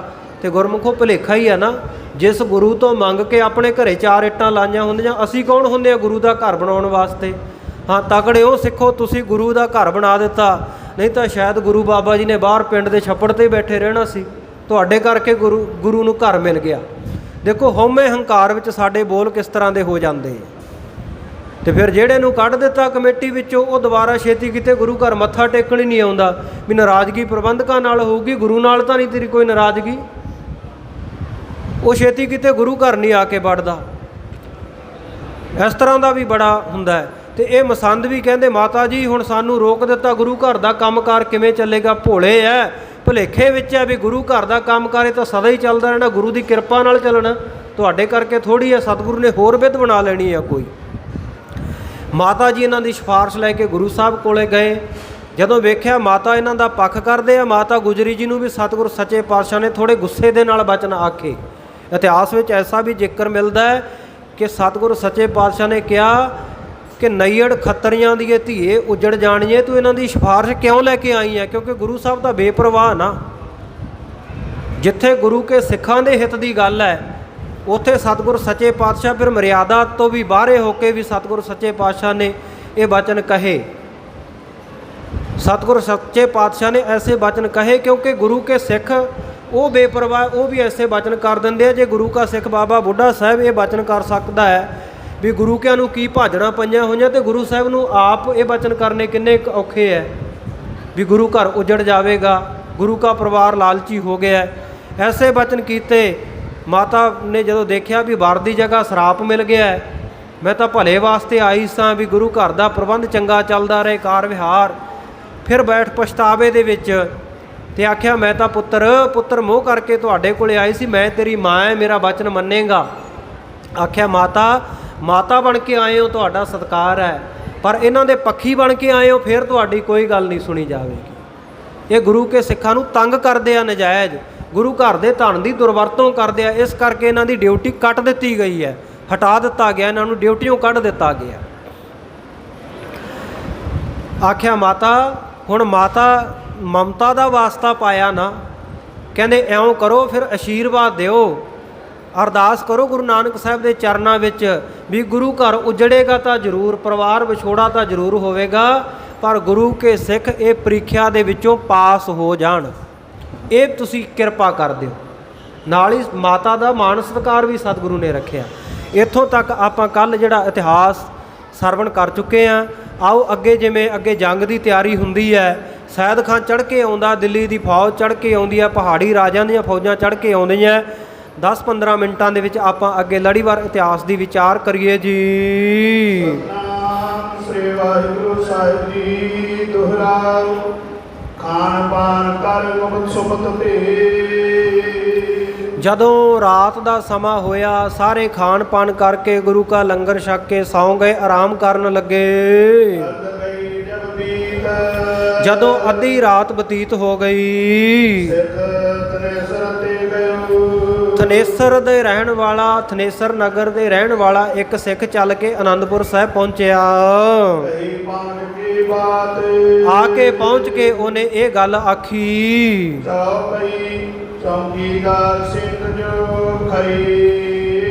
ਜਿਹੜੇ ਚੌਂਕੀਦਾਰ ਸਿੰਘ, ਪਹਿਰੇਦਾਰ, ਚੌਬਦਾਰ ਅਨੰਦਪੁਰ ਸਾਹਿਬ ਦਰਵਾਜ਼ੇ ਦੇ ਉੱਤੇ, ਬੂਹੇ ਦੇ ਉੱਤੇ ਖੜੇ ਸਨ, ਉਹਨਾਂ ਨੂੰ ਆ ਕੇ ਇਹ ਥਨੇਸਰ ਤੋਂ ਜਿਹੜਾ ਪਹੁੰਚਿਆ ਹੋਇਆ ਸਿੱਖ ਕਹਿਣ ਲੱਗਾ ਇਸ ਤਰ੍ਹਾਂ, ਕਹਿੰਦਾ ਖਾਲਸਾ ਜੀ, ਦਿੱਲੀ ਤੋਂ ਬਹੁਤ ਭਾਰੀ ਫੌਜ ਦੇ ਸਹਿਤ ਸੈਦੇ ਖਾਂ ਪਠਾਨ ਚੜ੍ਹ ਕੇ ਆ ਰਿਹਾ ਗੁਰੂ ਘਰ ਤੇ। ਕਹਿੰਦੇ ਉਹਨਾਂ ਦੀ ਫੌਜ ਨੇ ਜਿਸ ਵੇਲੇ ਆ ਕੇ ਥਨੇਸਰ ਨਗਰ ਵਿੱਚ ਮੇਰੇ ਪਿੰਡ ਵਿੱਚ ਡੇਰਾ ਕੀਤਾ, ਉਸ ਵੇਲੇ ਮੈਂ ਸੁਣਿਆ, ਇਹ ਗੱਲ ਮੈਨੂੰ ਪਤਾ ਲੱਗੀ, ਖਬਰ ਪਤਾ ਲੱਗੀ ਕਿ ਇਹ ਗੁਰੂ ਦੇ ਨਾਲ ਲੜਨ ਚੱਲੇ ਹਨ। ਫਿਰ ਮੈਨੂੰ ਉਹਨਾਂ ਦੇ ਦਲ ਦਾ ਭੇਤੀ ਇੱਕ ਮਨੁੱਖ ਮਿਲਿਆ। ਬਸ ਉਹ ਤੋਂ ਵੀ ਜਦੋਂ ਮੈਨੂੰ ਪੱਕਾ ਪਤਾ ਲੱਗ ਗਿਆ ਵੀ ਇਹ ਕੱਲ ਨੂੰ ਇਹਨਾਂ ਨੇ ਗੁਰੂ ਘਰ ਦੇ ਉੱਤੇ ਅਨੰਦਪੁਰ ਸਾਹਿਬ ਪਹੁੰਚ ਕੇ ਹਮਲਾ ਕਰ ਦੇਣਾ, ਉਸੇ ਵੇਲੇ ਹੀ ਸੁਣ ਕੇ ਮੈਂ ਚੱਲ ਪਿਆ। ਬੜੇ ਵੇਗ, ਬੜੀ ਤੇਜ਼ੀ ਦੇ ਨਾਲ ਮੈਂ ਇੱਥੇ ਅਨੰਦਪੁਰ ਸਾਹਿਬ ਪਹੁੰਚ ਗਿਆ ਹਾਂ। ਹੁਣ ਗੁਰੂ ਕੇ ਸਿੱਖਾ ਇਹ ਨਾ ਆਖੀ ਵੀ ਗੁਰੂ ਸਾਹਿਬ ਆਰਾਮ ਕਰ ਰਹੇ ਆ, ਸਵੇਰੇ ਉਹਨਾਂ ਨਾਲ ਗੱਲ ਕਰ ਲਵਾਂਗੇ, ਸਮਾਂ ਬਹੁਤਾ ਨਹੀਂ ਬਚਿਆ, ਚਾਹੇ ਸਤਿਗੁਰੂ ਜੀ ਆਰਾਮ ਕਰਦੇ ਆ, ਫਿਰ ਵੀ ਉਹਨਾਂ ਨੂੰ ਉਠਾ ਕੇ ਜਾ ਕੇ ਇਹ ਖਬਰ ਸੁਣਾ ਦਿਓ, ਤਾਂ ਕਿ ਸਾਵਧਾਨੀ ਦੇ ਨਾਲ ਸਤਿਗੁਰ ਸੱਚੇ ਪਾਤਸ਼ਾਹ ਤਿਆਰ ਹੋ ਜਾਣ, ਫੌਜਾਂ ਨੂੰ ਤਿਆਰ ਕਰਨ, ਫਿਰ ਲੜਾਈ ਜੰਗ ਲੜਨ। ਕਿਉਂਕਿ ਮੁਗਲਾਂ ਦੀ ਜਿਹੜੀ ਫੌਜ ਹੈ ਬਹੁਤ ਭਾਰੀ ਗਿਣਤੀ ਵਿੱਚ 1.25 ਲੱਖ ਪਠਾਨ ਚੜ੍ਹ ਕੇ ਆ ਰਿਹਾ ਦਿੱਲੀ ਤੋਂ, ਤੇ ਬਹੁਤ ਭਾਰੀ ਸਾਜੋ ਸਮਾਨ, ਹਥਿਆਰ, ਗੋਲੀ, ਸਿੱਕਾ, ਸਭ ਕੁਝ ਉਹਨਾਂ ਨੇ ਠਾਠ ਬਾਠ ਜੰਗ ਦਾ ਨਾਲ ਲਿਆ ਹੋਇਆ ਬਹੁਤਾ। ਕਹਿੰਦੇ ਬਹੁਤੀ ਦੇਰ ਨਹੀਂ ਲੱਗੇਗੀ ਉਹਨਾਂ ਨੂੰ ਆਉਂਦਿਆਂ ਨੂੰ, ਸੋ ਕੱਲ ਹੀ ਅਨੰਦਪੁਰ ਸਾਹਿਬ ਵਿਖੇ ਪਹੁੰਚ ਜਾਵੇਗੀ ਫੌਜ। ਇਸ ਕਰਕੇ ਸੁਧ ਦੇਣ ਵਾਸਤੇ, ਖਬਰ ਦੇਣ ਵਾਸਤੇ ਉਤਾਲੀ ਬਹੁਤ ਜਲਦੀ ਮੈਂ ਸ਼ੀਘਰ ਹੀ ਆਇਆ ਹਾਂ। ਫਿਰ ਗੁਰਮੁਖ ਪਿਆਰਿਓ, ਜਦੋਂ ਅੰਮ੍ਰਿਤ ਵੇਲਾ ਹੋਇਆ, ਸਤਿਗੁਰ ਸੱਚੇ ਪਾਤਸ਼ਾਹ ਤੱਕ ਖਬਰ ਇਹ ਪਹੁੰਚਾ ਦਿੱਤੀ ਗਈ ਰਾਤੇ ਰਾਤ, ਤੇ ਸਤਿਗੁਰ ਸੱਚੇ ਪਾਤਸ਼ਾਹ ਨੇ ਆਖਿਆ, ਭਾਈ ਕੋਈ ਗੱਲ ਨਹੀਂ, ਤੁਹਾਡਾ ਧੰਨਵਾਦ, ਖਬਰ ਤੁਸੀਂ ਪਹੁੰਚਾ ਦਿੱਤੀ ਹੈ, ਆਰਾਮ ਕਰੋ, ਸਵੇਰ ਵੇਲੇ ਦੇਖਦੇ ਹਾਂ। ਜਦੋਂ ਅੰਮ੍ਰਿਤ ਵੇਲਾ ਹੋਇਆ, ਸਤਿਗੁਰ ਸੱਚੇ ਪਾਤਸ਼ਾਹ ਜੀ ਨੇ ਸ਼ੌਚਾਚਾਰ, ਸਰੀਰਕ ਕਿਰਿਆ ਕਰਕੇ ਇਸ਼ਨਾਨ ਕੀਤਾ, ਤਿਆਰ ਹੋ ਕੇ ਸ਼ਸਤਰ ਵਸਤਰ ਸਜਾ ਕੇ ਸਤਿਗੁਰੂ ਜੀ ਦੀਵਾਨ ਵਿੱਚ ਆ ਗਏ, ਦੀਵਾਨ ਸਜ ਗਿਆ। ਆਇਓ। ਸਾਰਾ ਹੀ ਖਾਲਸਾ ਸੰਗਤ ਜਿਸ ਵੇਲੇ ਚੱਲ ਕੇ ਗੁਰੂ ਚਰਨਾਂ ਵਿੱਚ ਪਹੁੰਚੀ, ਸ੍ਰੀ ਕਲਗੀਧਰ ਤਬੈ ਅਲਾਇਓ। ਉਸ ਵੇਲੇ ਕਲਗੀਧਰ ਪਾਤਸ਼ਾਹ ਸੱਚੇ ਪਾਤਸ਼ਾਹ ਗੁਰੂ ਗੋਬਿੰਦ ਸਿੰਘ ਸਾਹਿਬ ਮਹਾਰਾਜ ਕਹਿਣ ਲੱਗੇ, ਸੈਨਾ ਸਿੰਘਾਂ ਕੀ ਅਬਸਾਰੀ। ਭਾਈ ਜਿਹੜੀ ਸੈਨਾ ਹੈ, ਸਿੰਘਾਂ ਦੀ ਫੌਜ ਹੈ ਸਾਰੀ, ਐ ਪੰਜ ਸੈ ਲਿਓ ਕਾ ਵਿਚਾਰੀ। ਆਪਣੇ ਕੋਲ ਸਿਰਫ 500 ਸਿੰਘ ਹੈ। ਜਿਹੜੀ ਸਿੱਖ ਫੌਜ ਹੈ, ਖਾਲਸਾ ਫੌਜ ਹੈ, ਇਸ ਵੇਲੇ 500 ਸਿੰਘ ਹਾਜ਼ਰ ਹਨ, ਨਿਜ ਨਿਜ ਸਤਨਾ ਬਿਰੰਗਹੀ ਗਈ। ਕਿਉਂਕਿ ਬਾਕੀ ਦੇ ਜਿਹੜੇ ਬਹੁਤੇ ਸਿੰਘ ਹੈ ਉਹ ਛੁੱਟੀ ਗਏ ਹੋਏ ਆ, ਆਪੋ ਆਪਣੇ ਘਰ ਗਏ ਹੋਏ ਹਨ। ਆਏ ਸਕੈ ਨੈ ਰਣ ਕੀ ਭਈ। ਹਾਂ, ਕਹਿੰਦੇ ਜਦੋਂ ਤੱਕ ਜੰਗ ਸ਼ੁਰੂ ਹੋ ਜਾਣਾ ਹੈ, ਉਦੋਂ ਤੱਕ ਸਾਰਿਆਂ ਨੇ ਪਹੁੰਚ ਨਹੀਂ ਸਕਣਾ। ਸ਼ਤਰੂ ਪ੍ਰਬਲ ਸਵਾਲ ਕੇ ਆਇਓ। ਉਧਰ ਜਿਹੜਾ ਸ਼ਤਰੂ ਹੈ, ਦੁਸ਼ਮਣ ਫੌਜ ਹੈ ਤੁਰਕ, ਉਹ 1.25 ਲੱਖ ਚੜ੍ਹ ਕੇ ਆ ਰਹੇ ਹਨ, ਅੰਤਰ ਗ੍ਰੇਸ਼ਨ ਮਿਲੇ ਪਕਾਇ ਪਕਾਇਓ। ਤੇ ਜਿਹੜੇ ਉਹਨਾਂ ਨੇ ਮੰਤਰ ਸਲਾਹ ਮਸ਼ਵਰਾ ਜਿਹੜਾ ਪਕਾਇਆ ਹੋਇਆ, ਗ੍ਰੇਸ਼ਨ ਜਿਹੜੇ ਗਿਰ ਨਾਮ ਹੈ ਪਹਾੜ ਦਾ, ਪਹਾੜਾਂ ਦੇ ਈਸ਼, ਪਹਾੜਾਂ ਦੇ ਮਾਲਕ ਭਾਵ ਪਹਾੜੀ ਰਾਜੇ, 22 ਧਾਰ ਦੇ ਰਾਜਿਆਂ ਦੇ ਨਾਲ ਉਹਨਾਂ ਨੇ ਸਲਾਹ ਮਸ਼ਵਰਾ ਕੀਤਾ ਹੋਇਆ, ਰਾਏ ਬਣਾ ਕੇ ਆਏ ਹੈ। ਕਿਉਂਕਿ ਪਹਾੜੀ ਰਾਜਿਆਂ ਨੇ ਆਪਣੇ ਵਕੀਲ, ਆਪਣੇ ਮੰਤਰੀ ਭੇਜੇ ਸਨ ਦਿੱਲੀ ਪਾਤਸ਼ਾਹ ਦੇ ਕੋਲੇ ਕਿ ਗੁਰੂ ਗੋਬਿੰਦ ਸਿੰਘ ਸਾਹਿਬ ਮਹਾਰਾਜ ਤੋਂ ਸਾਨੂੰ ਖਤਰਾ ਹੈ, ਸਾਨੂੰ ਬੜਾ ਤੰਗ ਕਰਦੇ ਆ, ਸਾਨੂੰ ਲੁੱਟਦੇ ਆ, ਕੁੱਟਦੇ ਆ, ਸਾਡੇ ਨਗਰਾਂ 'ਤੇ ਕਬਜ਼ਾ ਕਰ ਰਹੇ ਆ। ਇਉਂ ਝੂਠੀਆਂ ਸੱਚੀਆਂ ਗੱਲਾਂ ਬਣਾ ਕੇ ਸੈਦ ਖਾਨ ਦੀ ਅਗਵਾਈ ਵਿੱਚ 1.25 ਲੱਖ ਫੌਜ ਉੱਥੋਂ ਚੜ੍ਹ ਕੇ ਆਈ ਹੈ। ਤੇ ਇੱਧਰ ਸਤਿਗੁਰੂ ਜੀ ਕਹਿੰਦੇ ਇਹਨਾਂ ਨੇ ਪਹਾੜੀ ਰਾਜਿਆਂ ਨਾਲ ਵੀ ਸਲਾਹ ਮਤਾ ਪਕਾਇਆ ਹੋਇਆ ਹੈ, ਤੇ 1.25 ਲੱਖ ਨਹੀਂ, ਇੱਧਰੋਂ ਰਾਜਿਆਂ ਦੀ, ਪਹਾੜੀ ਰਾਜਿਆਂ ਦੀ ਵੀ ਬਹੁਤੀ ਸੈਨਾ ਆ ਕੇ ਰਲ ਜਾਵੇਗੀ ਨਾਲ। ਤੇ ਇਹ ਸਾਰੇ ਮਿਲ ਕੇ ਬੜੇ ਜ਼ੋਰਦਾਰ ਹੱਲਾ ਸਾਡੇ ਉੱਤੇ ਕਰਨਗੇ, ਸਾਡੇ ਉੱਤੇ ਹਾਵੀ ਹੋਣਗੇ। ਹਾਂ ਖਾਲਸਾ ਜੀ, ਹੁਣ ਦੱਸ ਦਿਓ ਪਹਿਲਾਂ ਹੀ ਵੀ ਜੇਕਰ ਤੁਹਾਡੇ ਤੋਂ ਸੁਚੇਤੀ ਬਣ ਆਉਂਦੀ ਆ, ਤੁਸੀਂ ਸਾਵਧਾਨ ਹੋ ਕੇ ਜੰਗ ਲੜ ਸਕਦੇ ਹੋ ਤਾਂ। ਫਿਰ ਕਹਿੰਦੇ ਭਾਈ ਸਾਨੂੰ ਦੱਸ ਦਿਓ ਵੀ ਜੇ ਤੁਸੀਂ ਲੜਨਾ ਚਾਹੁੰਦੇ ਹੋ, ਜੰਗ ਲੜਨੀ ਚਾਹੁੰਦੇ ਹੋ ਤਾਂ ਸਾਨੂੰ ਦੱਸ ਦੇਵੋ ਹੁਣੇ ਹੀ। ਉਸ ਵੇਲੇ ਸੁਣ ਕੇ ਸਾਰਾ ਖਾਲਸਾ ਕਹਿਣ ਲੱਗਿਆ ਸਤਿਗੁਰੂ ਜੀ ਨੂੰ, ਮਹਾਰਾਜ ਸੱਚੇ ਪਾਤਸ਼ਾਹ ਅਸੀਂ ਕਾਹਦੀ ਜੰਗ ਲੜਨੀ ਹੈ, ਆਪ ਜੀ ਹੀ ਸਾਰੇ ਕਾਰਨ ਹੋ, ਆਪ ਹੀ ਸਾਰੇ ਕਾਰਨਾਂ ਦੇ ਕਰਨ ਵਾਲੇ ਹੋ, ਆਪ ਨੇ ਪ੍ਰੇਰਨਾ ਕਰਕੇ ਦਿੱਲੀ ਦੀ ਫੌਜ ਨੂੰ ਚੜ੍ਹਾ ਕੇ ਲਿਆਂਦਾ ਹੈ, ਤੇ ਆਪ ਜੀ ਕਿਰਪਾ ਕਰੋਗੇ ਤਾਂ ਅਸੀਂ ਜੰਗ ਵੀ ਲੜ ਲਾਂਗੇ, ਆਪ ਜੀ ਦੀ ਕਿਰਪਾ ਹੋਵੇਗੀ ਤੇ ਫਤਿਹ ਵੀ ਹੋ ਜਾਵੇਗੀ, ਕਿਉਂਕਿ ਕਰਨ ਵਾਲੇ ਤਾਂ ਆਪ ਹੀ ਹੋ, ਆਪ ਜੀ ਨੇ ਹੀ ਸਮਰੱਥਾ ਬਖਸ਼ਣੀ ਹੈ। ਜਦੋਂ ਕੁਨਸਾਰ ਹੋਈ, ਪਹੁ ਫੁੱਟੀ ਦਿਨ ਚੜਿਆ, ਸਿੰਘਾਂ ਦੇ ਵਿੱਚ ਉਧਰੋਂ ਮੁਗਲੀਆ ਫੌਜਾਂ ਨੂੰ ਆਉਣ ਦੀ ਖਬਰ ਸੁਣ ਕੇ ਬਹੁਤਾ ਵੀਰ ਰਸ ਪੈਦਾ ਹੋ ਗਿਆ। ਜਲਦੀ ਦੇ ਨਾਲ ਸਾਰੇ ਸਿੰਘਾਂ ਨੇ ਸ਼ਸਤਰ ਵਸਤਰ ਸਜਾ ਲਏ, ਹਥਿਆਰ ਚੁੱਕ ਲਏ, ਕਮਰ ਕਸੇ ਵਿੱਚ ਕਿਰਪਾਨਾਂ ਪਹਿਲੀਆਂ, ਨੇਜੇ ਧਾਰਨ ਕਰ ਲਏ, ਕਮਰ ਕਸੇ ਸਜਾ ਲਏ। ਇਸ ਪ੍ਰਕਾਰ ਘੋੜਿਆਂ ਦੀਆਂ ਕਾਠੀਆਂ ਦੇ ਉੱਤੇ ਕੱਪੜੇ ਰੱਖ ਕੇ ਕਾਠੀਆਂ ਸਜਾ ਲਈਆਂ। ਸਾਰਿਆਂ ਨੇ ਸੁੰਦਰ ਕਾਠੀਆਂ ਘੋੜਿਆਂ ਦੇ ਉੱਤੇ ਪਾ ਲਈਆਂ। ਜਦੋਂ ਪ੍ਰਭਾਤ ਹੋਈ, ਦਿਨ ਦਾ ਚੜ੍ਹਾਅ ਹੋਇਆ, ਉਧਰੋਂ ਤੁਰਕਾਂ ਦਾ ਦਲ ਵੀ ਪਹੁੰਚ ਗਿਆ। ਹਾਂ, ਅਨੰਦਪੁਰ ਸਾਹਿਬ ਦੇ ਵਿੱਚ ਹੁਣ ਇਹ ਰੌਲਾ ਰੱਪਾ ਸੁਣਦਾ ਵੀ ਫੌਜ ਚੜੀ ਆ ਰਹੀ ਹੈ, ਦੁੰਦਬੀਆਂ ਵੱਜ ਰਹੀਆਂ, ਨਗਾਰਿਆਂ ਦਾ ਖੜਾਕ ਸੁਣ ਰਿਹਾ ਹੈ। ਜਦੋਂ ਐਨ ਬਿਲਕੁਲ ਜੰਗ ਦੀ ਤਿਆਰੀ ਹੋ ਗਈ,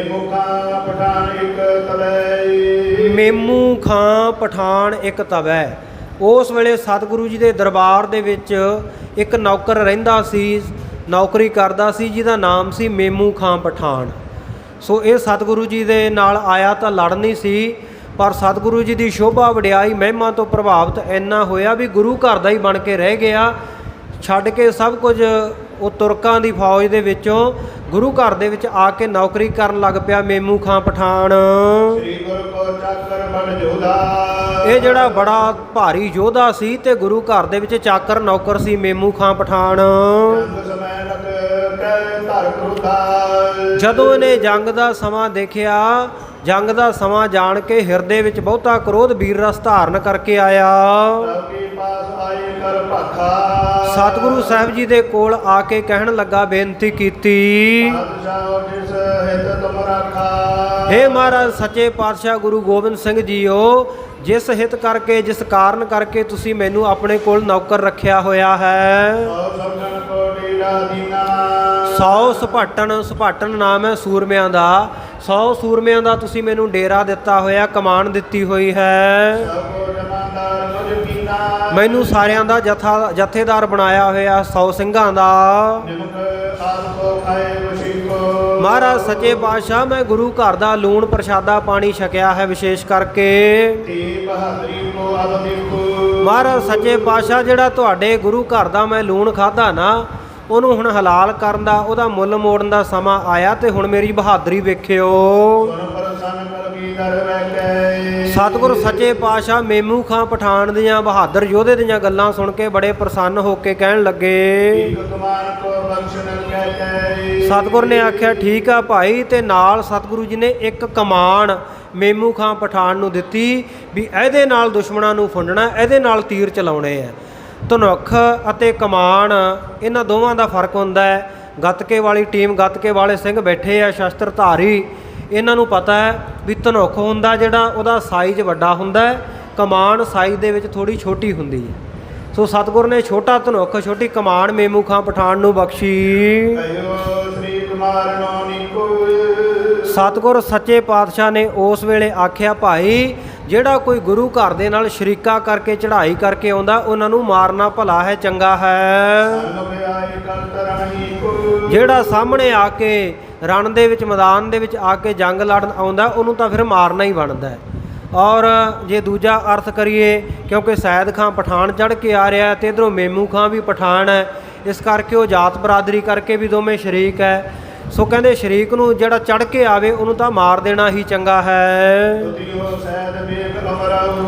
ਦੂਜਾ ਜਿਹੜਾ ਯੋਧਾ ਸੂਰਮਾ ਸਤਿਗੁਰੂ ਜੀ ਦੇ ਚਰਨਾਂ ਵਿੱਚ ਸੈਦ ਬੇਗ ਆਇਆ, ਸੈਦ ਬੇਗ ਉਮਰਾਓ ਜਿਹੜਾ, ਇਹ ਸੈਦ ਬੇਗ ਵੀ ਆਪਾਂ ਪਿੱਛੇ ਇਤਿਹਾਸਕ ਸਾਖੀ ਵਿਚਾਰੀ ਸੀ ਕਿ ਜਦੋਂ ਪਹਾੜੀ ਰਾਜਿਆਂ ਨੇ ਰਿਸ਼ਵਤ ਦੇ ਕੇ ਅਲਫ ਖਾਨ ਨੂੰ ਤੇ ਸੈਦ ਬੇਗ ਨੂੰ ਲਾਹੌਰ ਤੋਂ ਚੜ੍ਹਾ ਕੇ ਲਿਆਂਦਾ ਸੀ, ਸਤਿਗੁਰੂ ਜੀ ਦਾ ਤੇਜ ਪ੍ਰਤਾਪ ਇਹ ਝੱਲ ਨਾ ਸਕਿਆ ਤੇ ਗੁਰੂ ਕੇ ਸਾਹਮਣੇ ਹਥਿਆਰ ਰੱਖ ਕੇ ਗੁਰੂ ਦਾ ਸਿੱਖ ਬਣ ਗਿਆ ਸੀ ਸੈਦ ਖਾਂ। ਆਪਣੀ ਸਾਰੀ ਫੌਜ ਨੂੰ ਵਾਪਸ ਭੇਜ ਦਿੱਤਾ ਸੀ, ਡੇਰਾ ਲੁਟਾ ਦਿੱਤਾ ਸੀ।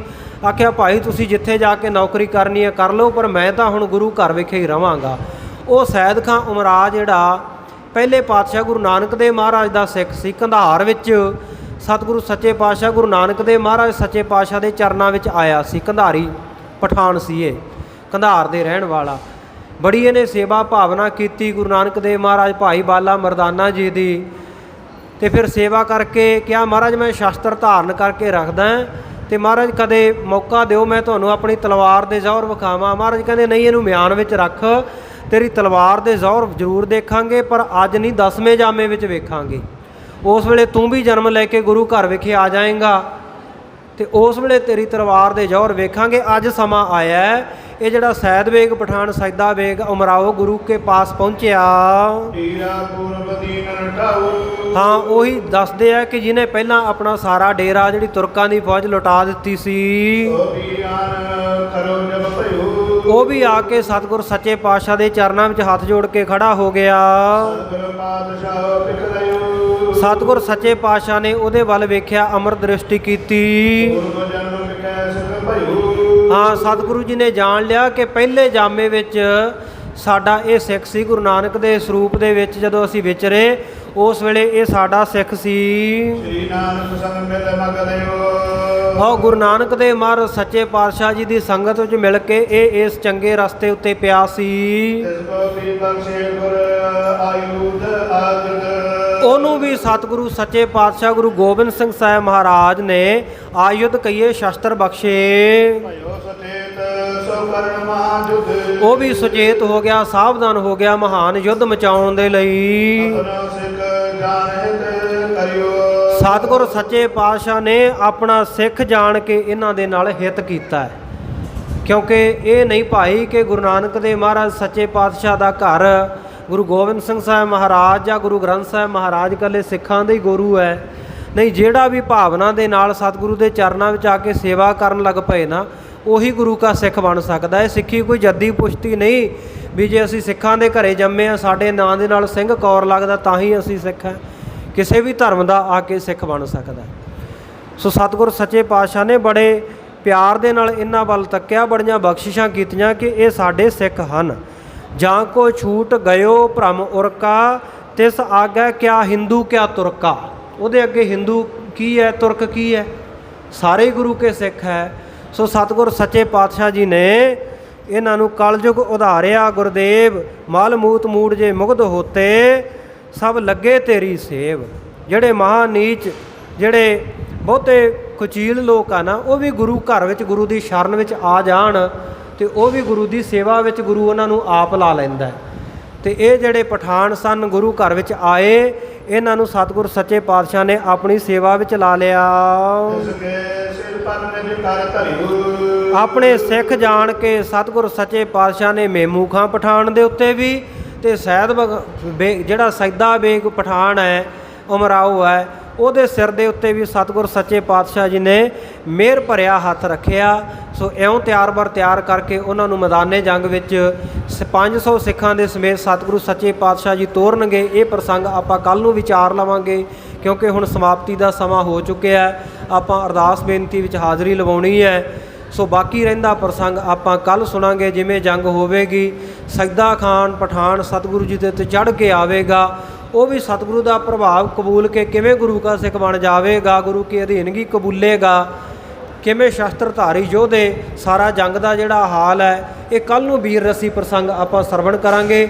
ਹੋਈਆਂ ਵਿਚਾਰਾਂ ਦੌਰਾਨ, ਕਥਾ ਵਿਚਾਰ ਦੌਰਾਨ ਬੇਅੰਤ ਭੁੱਲਾਂ ਦੀ ਆਪ ਸਮੂਹ ਸੰਗਤਾਂ ਨੇ ਖਿਮਾ ਬਖਸ਼ਿਸ਼ ਕਰਨੀ। ਗਰੀਬ ਨਵਾਜ਼ ਸੱਚੇ ਪਾਤਸ਼ਾਹ ਕਿਰਪਾ ਕਰਨ, ਸਮੱਤ ਬਖਸ਼ਿਸ਼ ਕਰਨ। ਅੱਗੇ ਵਾਸਤੇ ਆਪ ਜੀ ਦੇ ਚਰਨਾਂ ਦੀ ਸੇਵਾ ਲੈਣ। ਆਓ ਸਮਾਪਤੀ ਦੀਆਂ 2 ਤੁਕਾਂ ਪੜ੍ਹ ਕੇ ਸਮਾਪਤੀ ਵਿੱਚ ਸ਼ਾਮਲ ਹੋਈਏ ਜੀ। ਆਪਣੋ ਸਿੱਖ ਜਾਣਤ ਕਰਿਓ, ਤਿਸ ਕੇ ਸਿਰ ਪਰ ਨਿਜ ਕਰ ਧਰਿਓ।